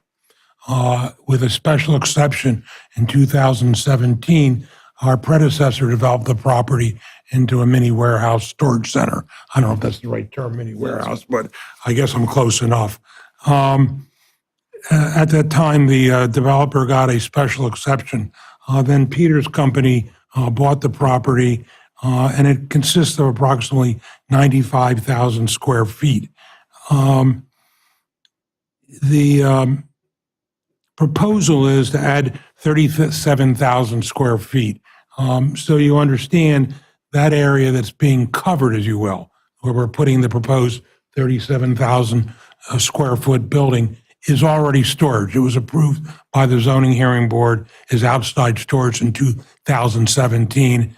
And in the special exception of 2023, May of this year, we've proposed to cover much of the area. You might say, what's the outside storage? It's mostly RVs, boats, things of that nature. They're large spots. The question we've been asked, and we gave a proposal, if you will, I don't have a proposal, but a plan to Mr. Reeker, which he'll review, but that plan indicates there might be possibly 30, 40 spots left out of about 160. So we're converting that storage into indoor storage. So the net gain for us is zero, but it's better for my client, and there's more desire for the indoor storage, which is climate controlled. We've been asked to, and this is all in front of the zoning hearing board and conditions of the zoning hearing board approval, but to satisfy maybe questions you or the public may have, we're open from 6 to 10. When I say open, that's when you can access your unit. It's done by a keypad. We close it at 10. We can monitor who's in, who's out. There's office hours from 9 to 6. Peter can speak to you in any detail you want about the security, but the security is pretty high standard. I mean, you can't promise perfection, but our facilities are pretty safe, and we're pretty careful about that. There's about 647 units now. There'll be about another additional 270. I say about because at this point we haven't finally designed the building yet, but the units will be anywhere from 5 by 5 feet to 10 by 30 feet. And we're careful about security also in the sense of we don't allow any kind of residential use. We don't allow any kind of business to operate out of there. We have people on site. It's a question I get frequently with storage centers, and Peter will tell you he doesn't want that any more than you do. So we're pretty careful about that, and we're there now with the 95,000 square feet, and I would suggest there's been no problem. The last item I would point out is that from a net viewpoint, from a call center to where we are now, the traffic is virtually nil. And this net gain, because it's already used as storage space, our traffic flow is virtually de minimis. The traffic report that was submitted for the special exception indicates that all the intersections, you're probably familiar with A and B, that everything's an A in the sense they're turning movements in, they're turning movements out. The last thing, if Megan could put up Peter's thumb drive, I appreciate it, Megan. Thank you. Just do the renderings, if you will, Megan. We haven't done final architecturals yet, but we wanted to give you a sense of what our facilities look like. And again, frankly, you're not going to see this from the road, but having said that, we're pleased to show you the product we produce. Maybe we are, I don't know.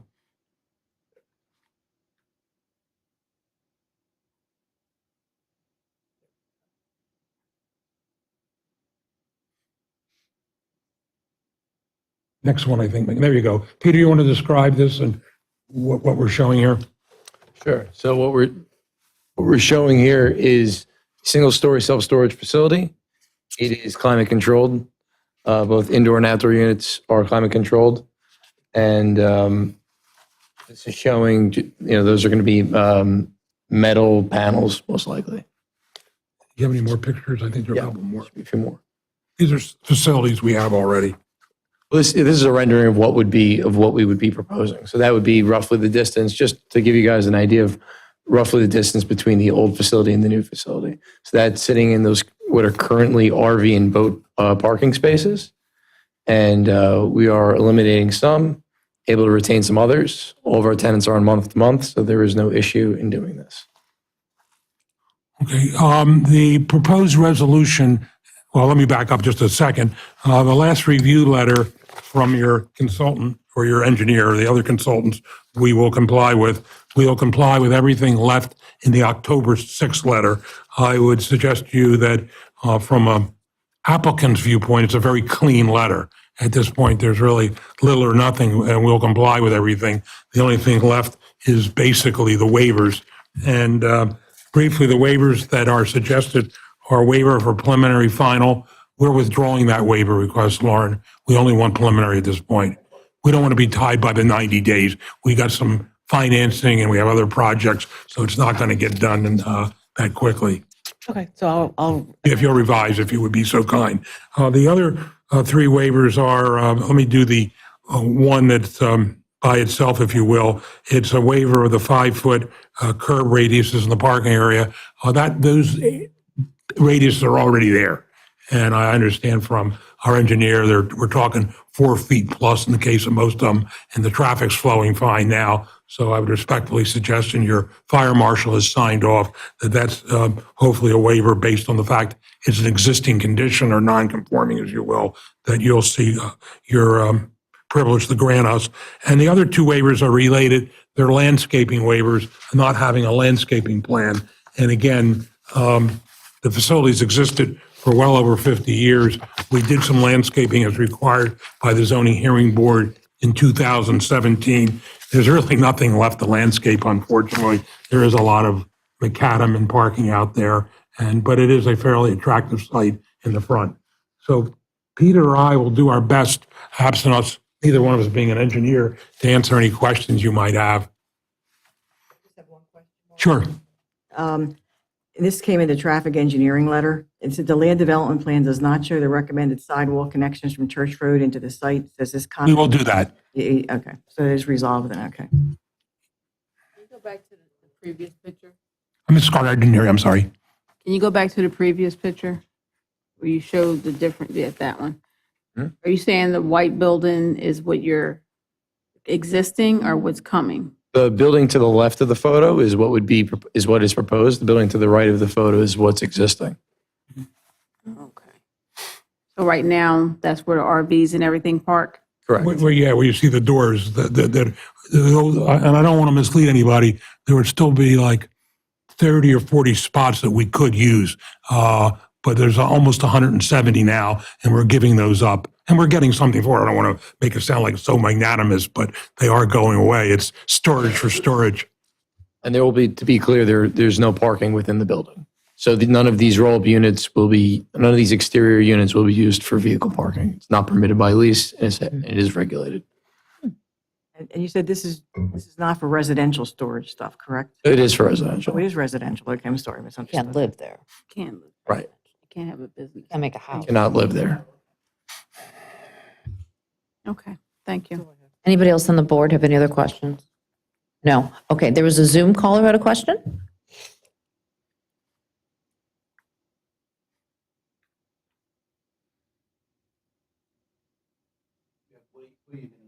Oh, okay. Go ahead, William.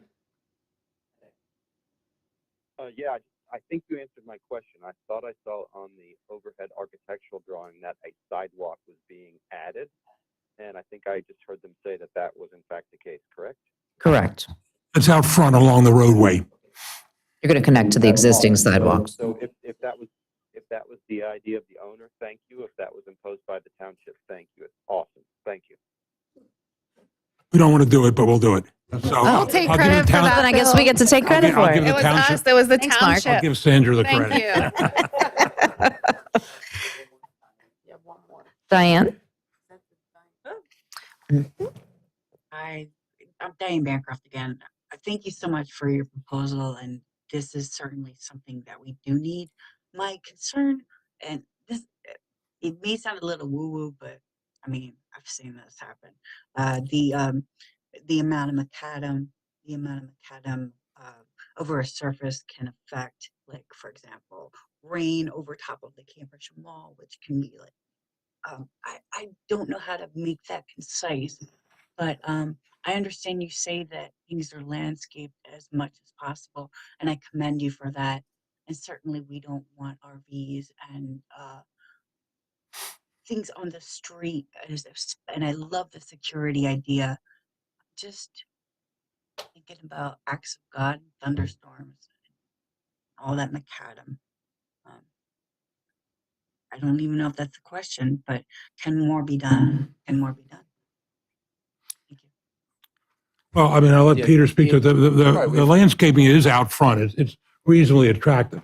The parking lot is already there and we're doing away with it. So that's why we say there's not much to be done, but I'll let Correct, Peter. right. We've already, so there is landscaping there, which is, we take pride in the aesthetic of our facilities. And in terms of overall drainage quality, we've designed we did the calculations to determine that the drainage there is adequate, and we'll be adding more as if needed. We've done a full engineering study on it. And you talked about how you had the parking spots or specifically for RVs. Did you say you had 170? Correct. So there's not all 170 of them are for RVs. Roughly 80 of them are for RVs and boats. Are there still going to be 80? Did you say? No. As I said earlier, we'll be down about 30 or 40. Right. That's what I thought you said. So Diane, that's a significant drop as far as parking vehicles there, from 170 to 30 or 40. So that is a significant change, as well as the walkability with the sidewalks.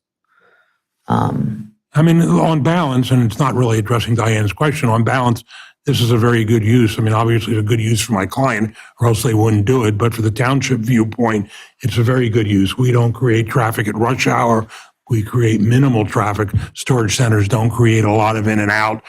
Your own ordinance only requires, for our size office, like 12 spots. And I suggest that Peter would probably tell you that he at most needs 3 or 4 of them at a time. Yeah, if we have 10 in a day, that's a very busy day for us. Well, and this footprint already existed. Correct. It's not a new footprint that we're creating from open space. It's a footprint that we're repurposing. Unlike, most of your developments in the prior one, I mean, we're not rebuilding or taking raw ground.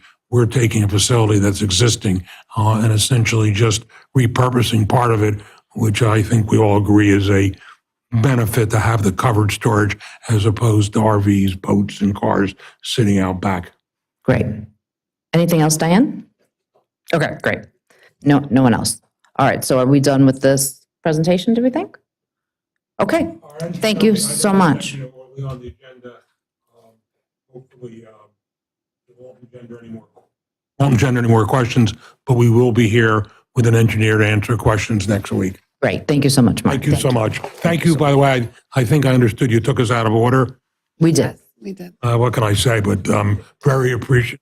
You can leave before the budget. We won't hold it against you. Yeah. Thanks, Okay. guys. Thank you. All right, I am now going to turn this meeting over, now that it's midnight? No, not quite. To our manager, Sandra Zadell. Thank you. So the staff department reports item 12, 13, and 14 will all be on the consent agenda next week. And now we will move on to my budget presentation, which the whole room has been waiting for. Thank you to those who stayed. I take solace in the fact that this will be on the internet for people to view at their leisure. Okay. So it's the most wonderful time of the year, as Nate says. Straight up?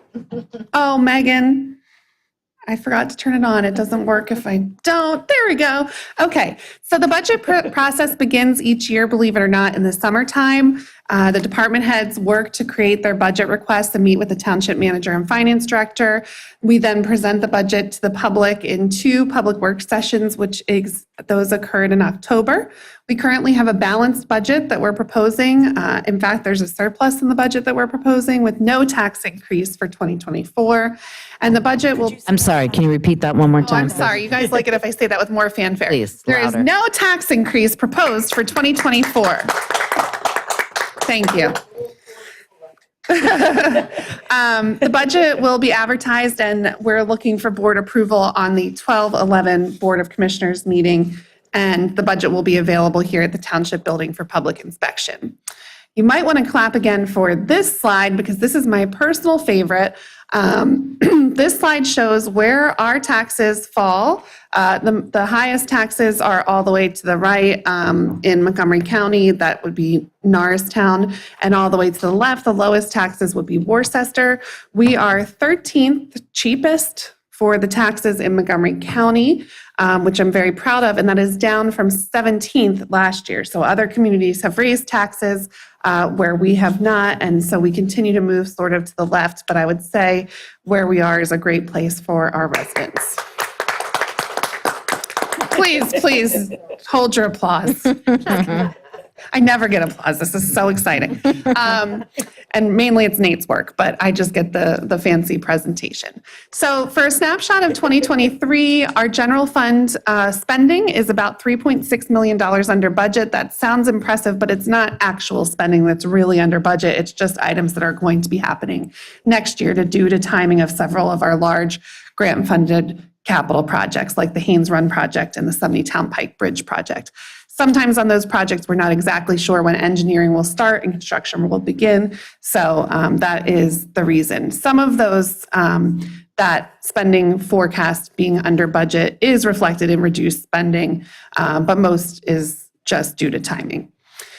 We're trending about $1.3 million in an end of the year surplus, even after transferring $750,000 to our capital reserves. We had anticipated transferring $315,000 to our capital reserves. We're going to be able to do better than that, which I'm very proud of because we do have a very aggressive capital program, which you'll hear later about.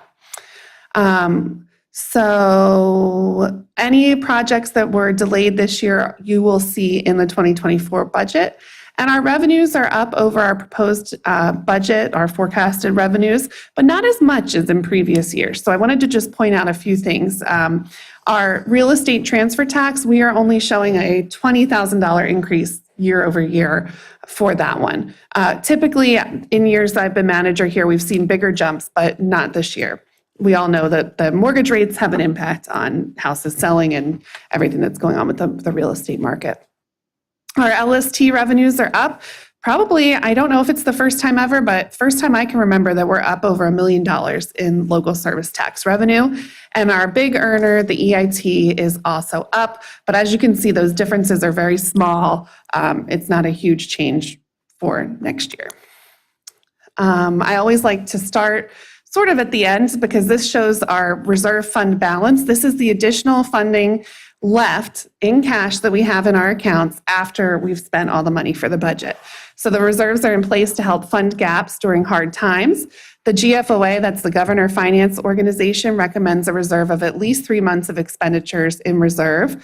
Our trend since 2018 is about 9.5 to 12.9 months of spending in reserves.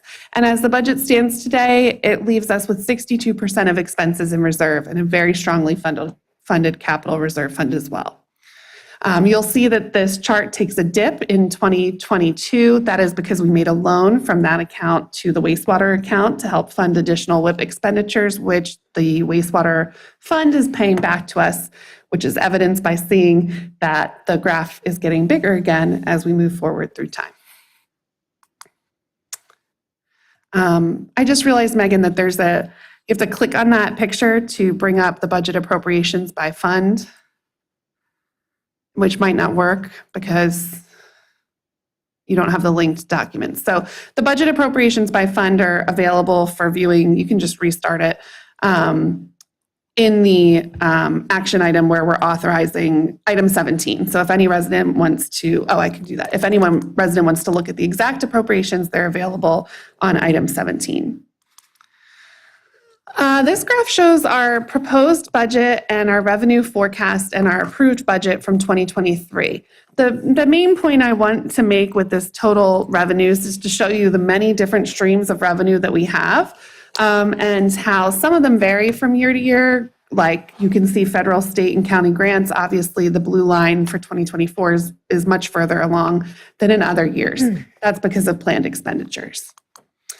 The main point here, though, is that our revenue doesn't change that much year to year. As you can see, our real estate taxes the past 4 years are pretty stable. Real estate transfer taxes, those were very strong in 2022, but in the other 3 years in the 4-year look back, they're stable. LST experiences small but steady growth. EIT is our largest source of general fund revenue, and thankfully, it experiences wonderful growth. We are the home to the largest employer in Montgomery County. And then lastly, permits and fees, that's our smallest of these major sources of revenues. Again, you see a little variation, but not huge changes. So one thing we always have to keep in mind is our revenue sources aren't having huge spikes up, so nor should our expenditures. And in this case, this chart shows our total general fund expenditures through time. And as you can see on many items like tax collector, administration, IT, township facilities, the lines are almost stable. The one area where you see a spike is in the public works budget, and that is because of all of our grant-funded infrastructure projects that we have going right now. Additionally, there's tons of inflationary pressures right now. We've been able to weather those pressures pretty well, but there have been some increases in expenses due to inflationary costs. Okay, so we have 3 main funds that handle our spending and operational spending. The first is the general fund operational overview. So a few highlights for what we have proposed for 2024. We're going to be continuing, the facilities upgrades for safety, compliance, and workspace needs. That project is beginning in a couple weeks and will carry over into 2024. You'll see increased police department costs due to latter increases in negotiated contractual salary obligations. But the most important thing that's happening in the police operational budget next year is the addition of 1 full-time equivalent, 1 more officer, bringing our sworn count to 23. For some reason, I've had trouble with that number sticking in my head. You'll see a continued strong investment from the township on public stormwater repairs and pipelining. Next year, we'll be spending nearly $1 million on those 2 items. We're going to continue work on our Park and Rec comprehensive plan update, continue progress on our employees' salaries and adjustments to make sure we can compete for a top-notch labor market. A very important new funding that we've added to the budget this year is funding for the VMSC, that's our ambulance corps. They visited a few months ago to give a presentation as to why they need this funding, and personally I'm proud that Upper Gwynedd is able to provide this funding for that important resource in our community. We sadly have to hire someone to replace someone that might be retiring in the upcoming year. So we have a new FTE to replace a consultant. I've said this privately. I probably haven't said this in front of that consultant, but I don't think that we would ever get another consultant that would give Upper Gwynedd the same level of service that that current consultant provides to us.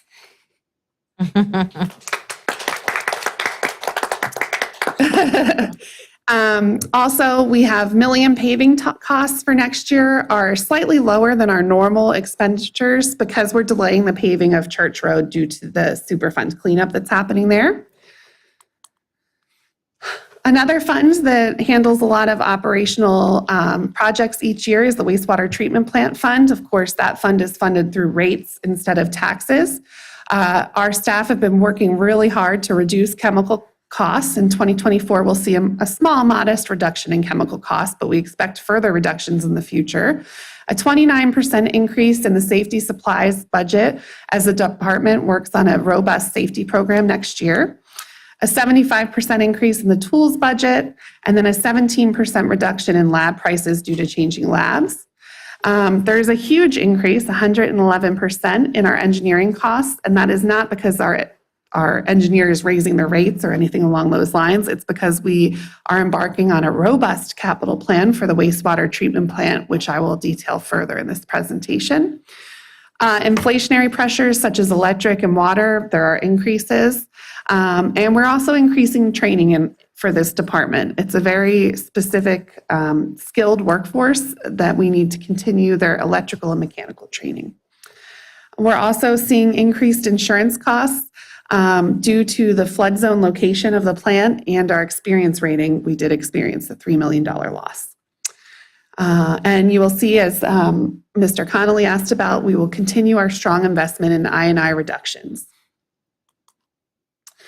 The other major fund that funds operational items is the fire fund. That's separate from wastewater, separate from the general fund. This namely funds the fire department, Upper Gwynedd Fire Department. They're looking for a modest increase for costs, but what's being excluded is the volunteer service program, recognition program, because the fire department received a grant to fund those expenditures. We're also providing $7,500 of funding in this budget to the North Penn Fire Department, who serves us for QRS. And this fund has a healthy reserve of $547,000. That's sort of our savings account for future capital expenditures for fire. Okay, now we're going to look at the capital overview. So why are we spending so much money on stormwater and capital infrastructure?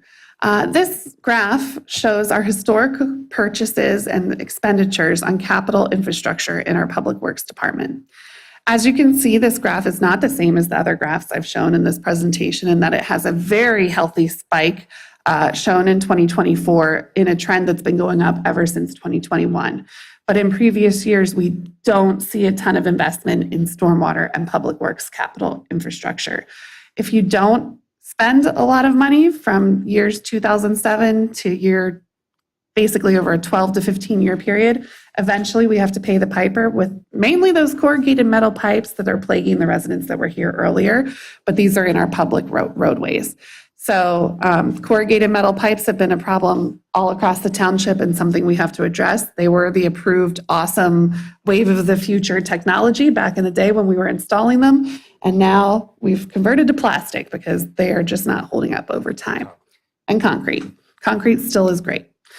In another area that we have not spent a ton of money over historically are other areas where we spend stormwater funding. So in maintenance of repair of existing pipes rather than replacing or spray lining pipes, and also in maintenance and repairs for an outside contractor that we use for our smaller infrastructure projects. This year we did the Meadowbrook project in that neighborhood, and that came from the maintenance and repair outside contractor.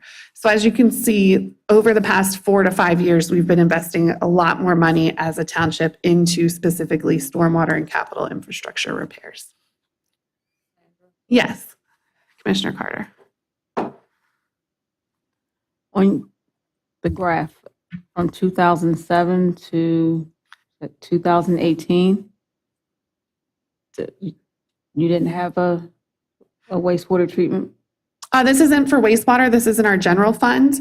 But looking back in our budget documents, historically, there was not spending in those years on these two items, maintenance and repair outside contractor and maintenance of repair of pipes. It might have been. That's Public Works? That's the street? That's in the, yes. It's specifically related to stormwater.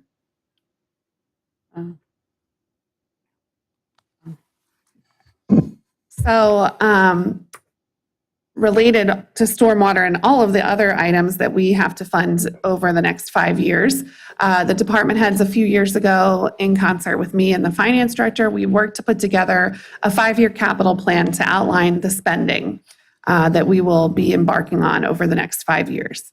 That amount of that capital plan over 5 years amounts to nearly close to $30 million actually, over 157 projects across 7 departments, including administration, facilities, police, public works, fire, parks and rec, and wastewater.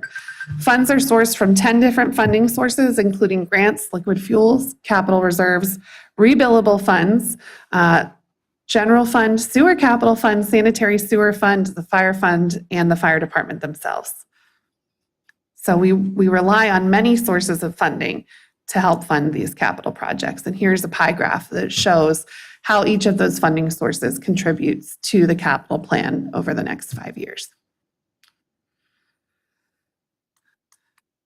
Okay, so as you saw on this slide, 22% of our capital plan funding does come from our capital reserve. So each year we work hard to make sure that we keep the balance in our capital reserve fund strong.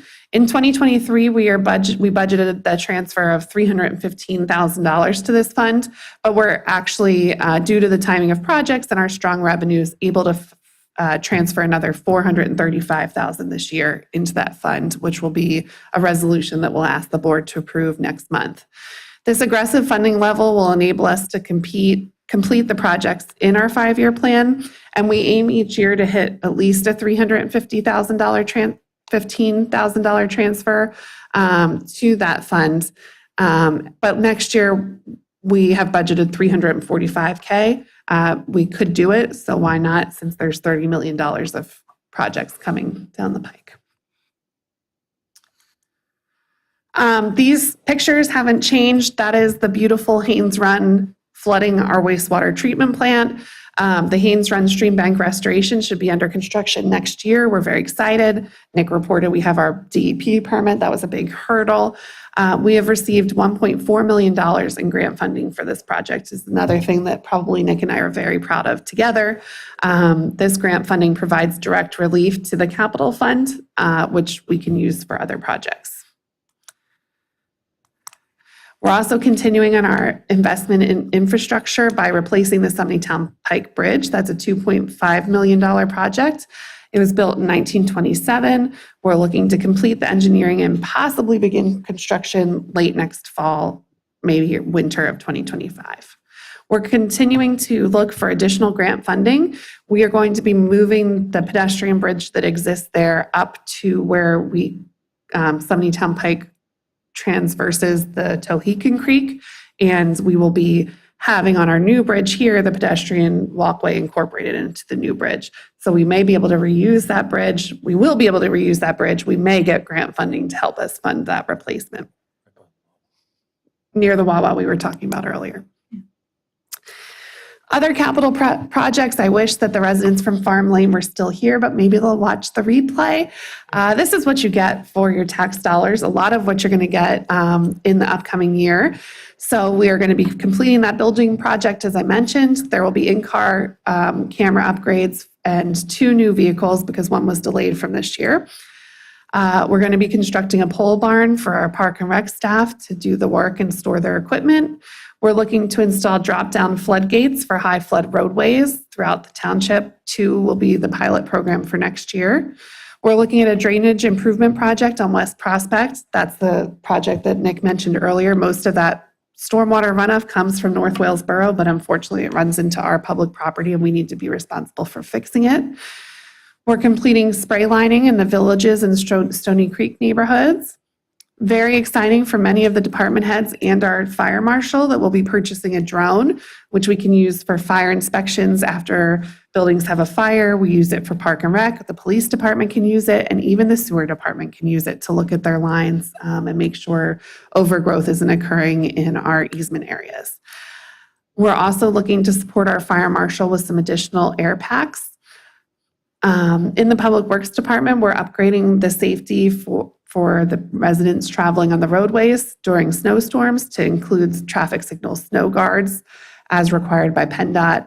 And we will be doing repairs to township-owned curb at Rexdale, State Street, Jackson, and Flintlock. We need a new roof on the township building, both sides. We've been patching it together every year I've been manager. Since I've been here, we've been doing patch jobs to repair the roof. At this point, we just need to start over. and repair the roof once and for all so that we can stop having leaks. We are looking to complete HVAC replacements for the administration and police department. We're looking at a new backup generator for the administration and police department. We're completing pedestrian safety projects at North Wales Road and Moyer Boulevard and on Hancock Road and Supplee Road. We're completing a new meadow project as required by our MS4 program at Hartley Drive. We're replacing a playground at Rexdale, and we have a group of new vehicles across many departments, a new gator for the wastewater treatment plant, a mini skid steer for Park and Rec. We are replacing 2 vehicles for our Public Works Department, one from 1999 and one from 1997, which was nearly 30 years ago, in case anyone... Yeah, sometimes I get confused because I'm like, wait, the 90s were only 10 years ago, but really it's 26 and 24 years ago that those items need to be replaced at this point. And a chipper box for our Parks Department to help chip up all those Christmas trees that we recycle. Our Township Road program, sorry this slide is so small. This year, we started a new process called NovaChip. We did it in several areas of the township, and we're going to be expanding it. It is the first year I did not receive a single complaint about our microsurfacing program, so we're very happy with this new product. But like anything that's better, sometimes it's more expensive. This one is much more expensive than the old product, but it still enables us to save money by extending the wear and tear on the roadways. We're planning to mill and overlay the streets that are up on the slide, and also ADA ramp repairs in Stony Creek. As you can see in the graph on the right, each year we invest in milling and overlay and NovaChip or microsurfacing, and there were a couple years where we didn't do microsurfacing, but it's going to continue to be a robust program into the future. Okay. While I did report that there will not be a tax increase this upcoming year, I am proposing an increase to our wastewater fees that are paid for wastewater services. I brought this up in 2023 in my budget presentation, and I'm about to embark on a discussion of all the capital upgrades that are required at our wastewater treatment plant, and I'll try to go through them quickly, but hopefully not too quickly. Okay, so the first upgrade is an influent screen upgrade. It's a capital project at $46,000. This helps us operate correctly. It also automates the screen, which means that we will be able to remove it efficiently, and less solids and particles will make their way into the treatment process, which benefits downstream equipment and effluent quality. We're looking to evaluate this bridge as the only entrance in and out of our wastewater treatment plant. The wastewater treatment plant has active truck traffic every day to remove sludge. We need to evaluate this bridge for its structural stability and plan for its future replacement. That's an engineering cost. We're looking to replace the WAS and RAS pumps. This project will span a few years where we're looking to do the engineering in 2024 and the capital improvements in 2025. These pumps allow flow from clarifiers back into the aeration tanks and vice versa. They also currently all operate manually, but many of the pumps need to be replaced due to their age. The parts are no longer available to remake these pumps. So in order to fix them in the future, we can't even get the parts anymore. So we need to replace them. We're looking at an effluent pump system upgrade. This effluent pump is the process where flow is re-aerated before it's discharged. The purpose of this project is to help satisfy our permit requirements. The automation reduces the risk of SSOs. So currently it's something that we're doing by hand, manually. We're looking to automate it. And this also helps us during a high flow event. Our staff doesn't have to run all around the plant and manually open and close gates. It'll be able to be handled through the SCADA system. Influent distribution box upgrades are planned as a engineering project in 2024 with construction in 2025. These tanks control flow from the primary clarifiers to the EQ tank and how it's distributed from there. Again, automating these gates reduces the risk of SSOs at this location. And, oh, thank you. Commissioner McNaney asked, what's an SSO? An SSO is a sanitary sewer overflow. Thanks for pointing that out. So that's what we absolutely do not want. That's when we violate our DEP permit. And because of the additional flows that we have now sustained with the WIP program, high flow events are much bigger of a deal than they were before WIP. We're getting much more flow to the plant. It spikes up in increasing levels. And while we work constantly to fight the I&I, it may just be the reality of the situation, and the plant has to be able to operate during high flow without an SSO. We're looking at some engineering to evaluate our current aeration system for automation. So you're hearing my theme: automation, efficiency, look at processes and procedures, upgrade the equipment so that we can be more efficient and in the future actually save some money. The solids handling process is a really great example of an area where we've already saved money. The staff have changed the way we handle solids handling to be able to use, to produce a thicker quality sludge. We have to haul the sludge in trucks out of the plant. So anything we can do to reduce the amount of water in the sludge and increase the amount of actual sludge is best and more cost efficient. So we're looking to reduce the amount of hauling. We currently spend nearly $500,000 a year hauling sludge from the wastewater treatment plant to the disposal area. So this process will, while it's expensive in the future, save us money on that hauling. We're looking to replace a gator, as you heard me say earlier. This helps us, our staff, move around the plant and operate efficiently. There's a couple more. I thought I was at the end, but I'm not.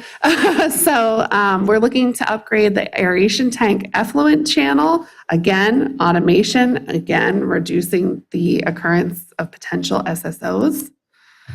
We are looking to replace the primary tank skimmer. The current skimmers are severely corroded. These, I think, are an original item from the plant. So again, this just helps automate and run our process in a more efficient manner. We're looking at a chem feed evaluation. Again, if we can be specific about how we're releasing chemicals into the system, we can save money because we spend a good amount of funding on chemicals as well. So this process will automate that chemical process and won't rely on operators to adjust the flow of those chemicals.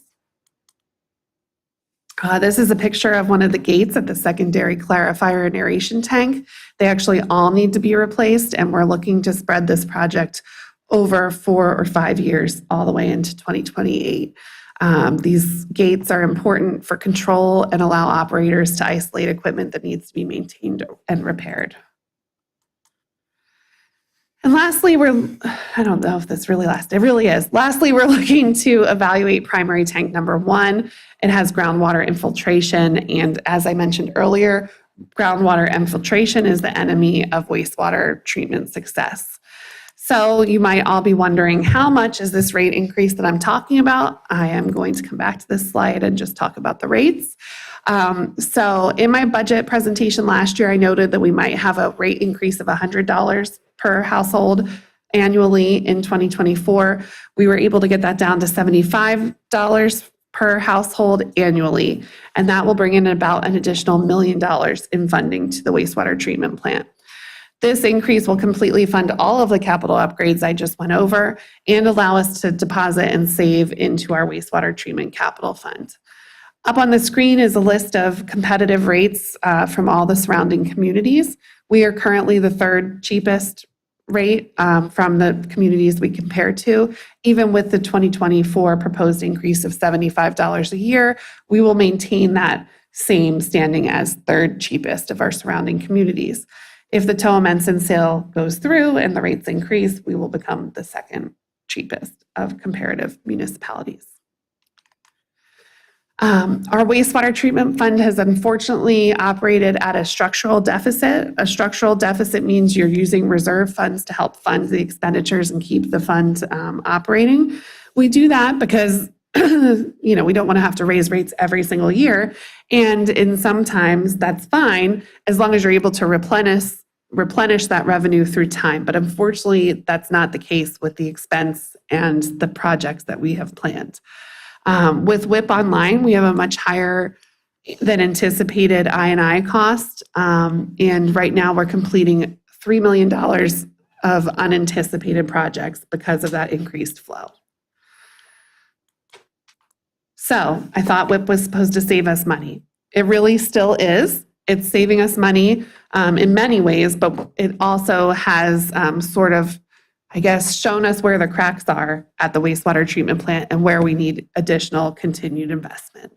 So with no increase since 2017 in this fund, we've absorbed the cost of inflationary increases, major repairs at the plant for the flood, as well as increased WIP spending with no rate increase. So unfortunately, at this time, I do need to present to the board a budget that includes that $75 annual increase. And that will help us keep our rates the same and reasonable into the future. That concludes my budget presentation for 2024. Does anyone have any questions? Anyone on the board have any questions? Can you go back a few slides? Right here. Can you go back a few slides? Nope. That one. Okay.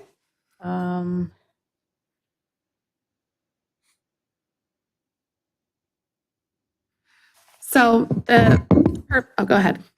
I guess I just want to make sure structural, you're not referring to the actual plant. Correct. A structural deficit is in a budget. So when you have a budget that is using reserve funding to fund the expenditures, that's when we say a structural deficit, in that you don't have exactly all the revenue you need coming in to fund your spending for the upcoming year. You're taking a withdrawal from your savings account and putting it into the revenue stream to fund your expenditures. That's what I mean when I say structural deficit. It's a budgetary term. So when the storm happened, Correct. Is this part of the reason why the deficit came about in such a high between 2020, 2021, now 2022? I don't know if I don't think that's one of the reasons. I think what I'm referring to here is really we are funding projects, we are spending money, we have expenses at a certain level. Our revenues are slightly less. This part that's not there, that's the structural deficit. I don't know how else. What I'm saying is, why do we have a structural deficit? Right. Well, I guess you could answer that numerous ways. You could say the last time we raised rates, we should have raised them more. But at that time that we raised rates, we didn't know what the future held. We didn't know what the future holds as far as permitting. We didn't know about the I&I that would come from the WIP project. So we wouldn't have known. So sometimes a structural deficit exists too, in that we don't want to be raising rates on our customers every single year. We may want to be able to float that out a little longer and raise rates again like we are now, 7 years past our last rate increase. Okay, one more question. The rates that you're proposing. Yes. They're going to cover the repairs that. All of the proposed projects that I just went through will be covered by this rate increase, including any other operational expenditures at the plant. Okay. All right. It'll also allow us to plan for the future in that we'll have about a $300K that we're able to deposit into the wastewater capital fund. We have our general fund capital fund, which funds public works, police, all of our other departments. Wastewater is separate. It's a separate fund funded through rates, not taxes. And this rate increase will allow us to make modest deposits into that account for future capital expenditures as well. Okay. Does anybody else have any other questions? Oh, we have a caller on Zoom.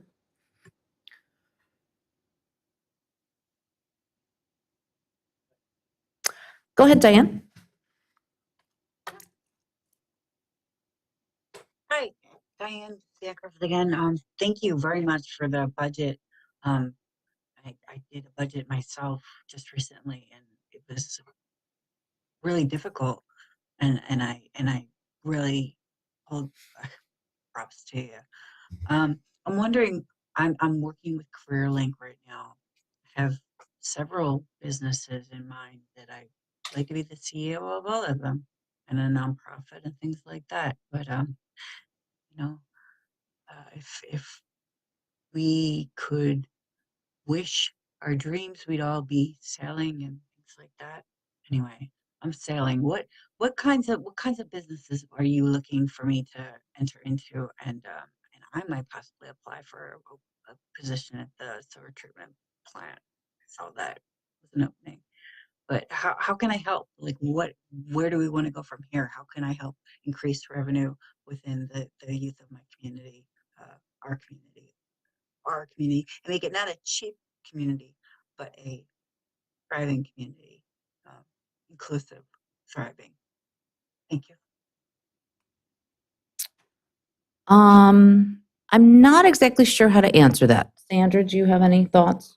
I don't have any exact thoughts or answers for that question. I would say just continue supporting our projects and our Park and Rec programming, all of that participation in anything that we're offering usually brings a revenue associated with it. So I would say for the average resident, if they wanted to participate in any of our Park and Rec programming, that helps bolster that department.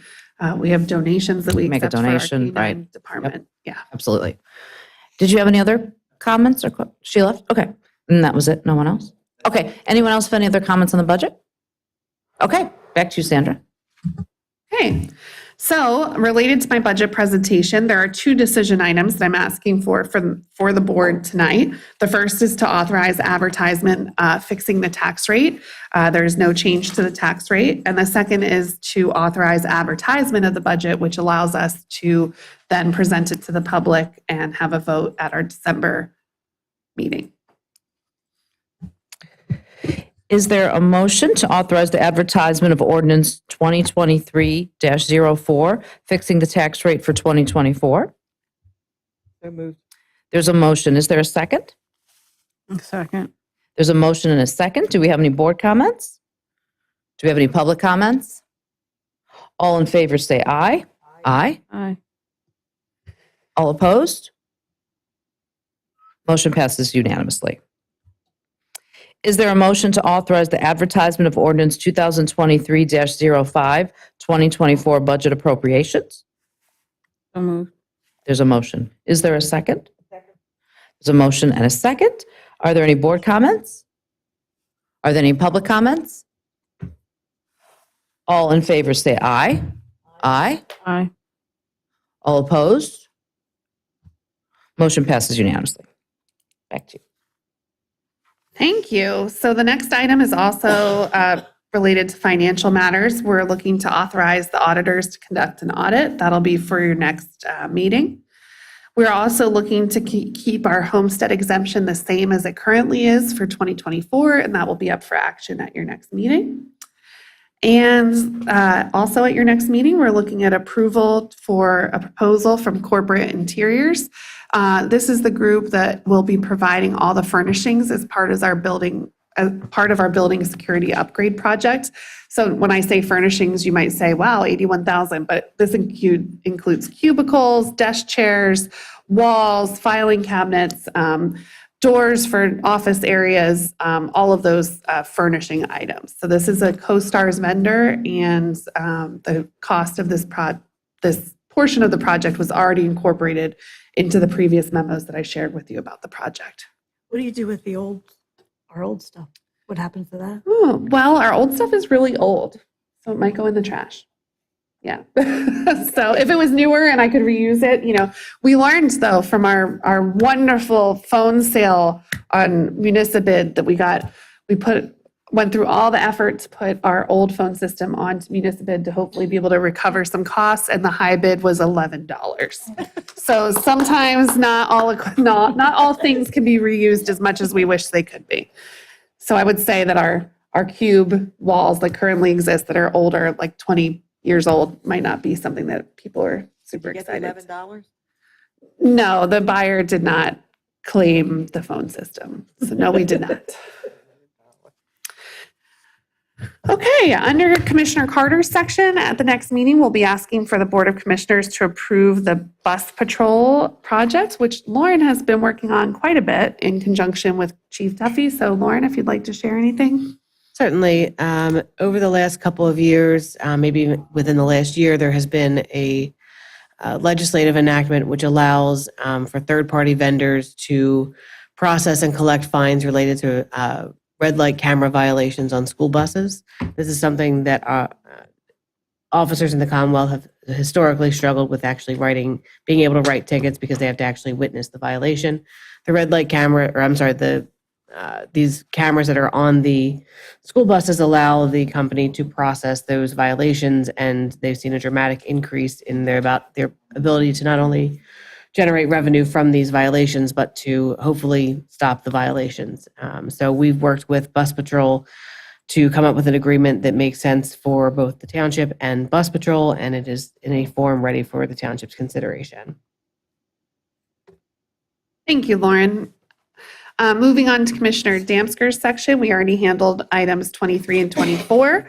Item 22 is a regular work waiver request, so that'll be up for your vote next meeting. And President Hull, I'd like to pass it back to you for a decision on the settlement agreement for 229 Morris Road, which this was not linked publicly as it's a confidential item. Oh, got it. Great. Okay.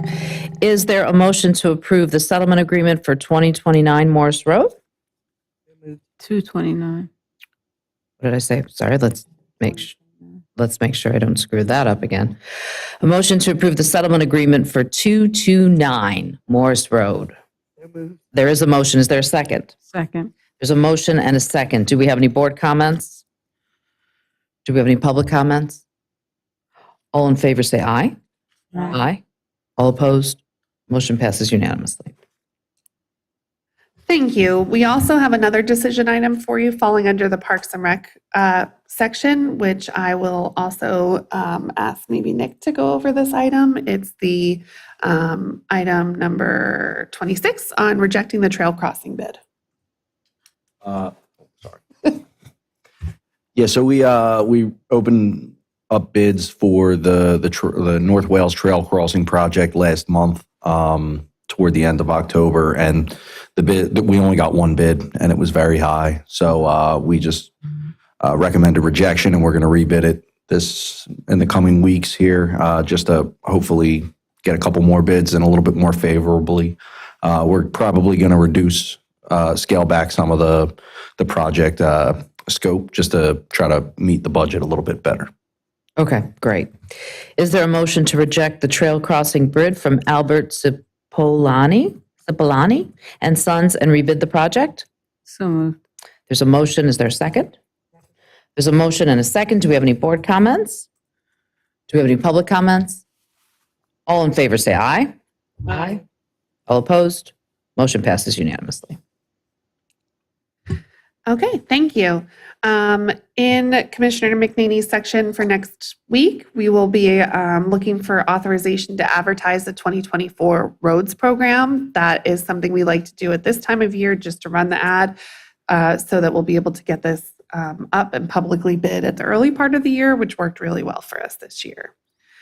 We're also looking next week for approval of 2 resolutions related to grant funding. The first is for the Hartley Drive Meadow conversion, and the second is for the Sumneytown Pike Bridge replacement project, both of which appeared in my budget presentation earlier today. So any funding that we do receive from these grant funding sources will help offset our capital expenditures. In Commissioner Similaro's section, we are obviously looking to increase the sewer rate for 2024. We're looking for authorization to advertise that rate increase. I don't think we need that as a decision item tonight, but we will need it for next week. We are looking for approval of 3 projects that all relate to work at the wastewater treatment plant. The first is for a proposal for influence screen and pipe work. This is the remaining work that we began probably 2 years ago in the effluent building, and that's for $16,000, almost $17,000 from a CoStarz vendor, Pack 2. We're also looking to spend some money doing electrical repairs and upgrades to that influence screen project, as well as the distribution box. And those amounts are listed on the agenda with all the detail behind them on the Board of Commissioner action memos. Great, thank you so much. That was quite a mouthful. Manager Zadell, great work. Does anybody else have any? Sorry, go Commissioner ahead. Hull, there is Yes. a public comment again from Diane. She had a question about the facilities Sorry. furniture purchase. Okay, go right ahead, Diane, if you're up there. Hi. Hi. And again, thank you so much for permitting me to speak so much tonight and learn the process. I had a question about the trend as I see it. And I know that the old heads keep trying to bring them back in, but I see that the trend is in working from home. So, and I would see that as a check-in. Do we need all these cubicles and office furniture? And is that a viable expense? I mean, obviously we want people to work and be productive, but if people who are coming from complicated issues and backgrounds as a result of, just evolution, the way people are unfolding, the future generation is this viable and a need to go or want to go or? Thanks, Diane. I can answer that for you. We do allow some work from home for some of our employees, but that's typically just once a week. Because we're a business that's dedicated to serving residents, we are mostly in the office every day and still do need all of our office space areas. We also have a growing staff. We've increased our FTEs over the past few years to accommodate for all of the awesome projects that we now do. And we need places for those people to be able to work in a quiet environment. So that's the main push for that. Definitely very necessary. Did you have anything else, Diane? Is she still there? Okay. I mean, my own hours, I'm up at a meeting at 4:00 in the morning, and by about 3:00 in the afternoon, I'm toast. So I don't know where I fit into to this workforce, which is why I need to be able to have staggered hours. And I don't know when things are going to go on with me. Personally, where I'm going to need to do a medication adjustment or this, that, or the other. And that's my push. And I know a lot of people like me, a lot of people like me, and a viable workforce, undertapped workforce. Maybe reconsider it, put it in the light, something. Sure. Thank you. Did you have anything else, Diane? Thank you very much for allowing me to participate and Great. see what y'all are doing. Okay. Have a great night. Seriously, I missed you. Thanks. Was there anybody else? Okay. Did anybody else on the board have any other comments?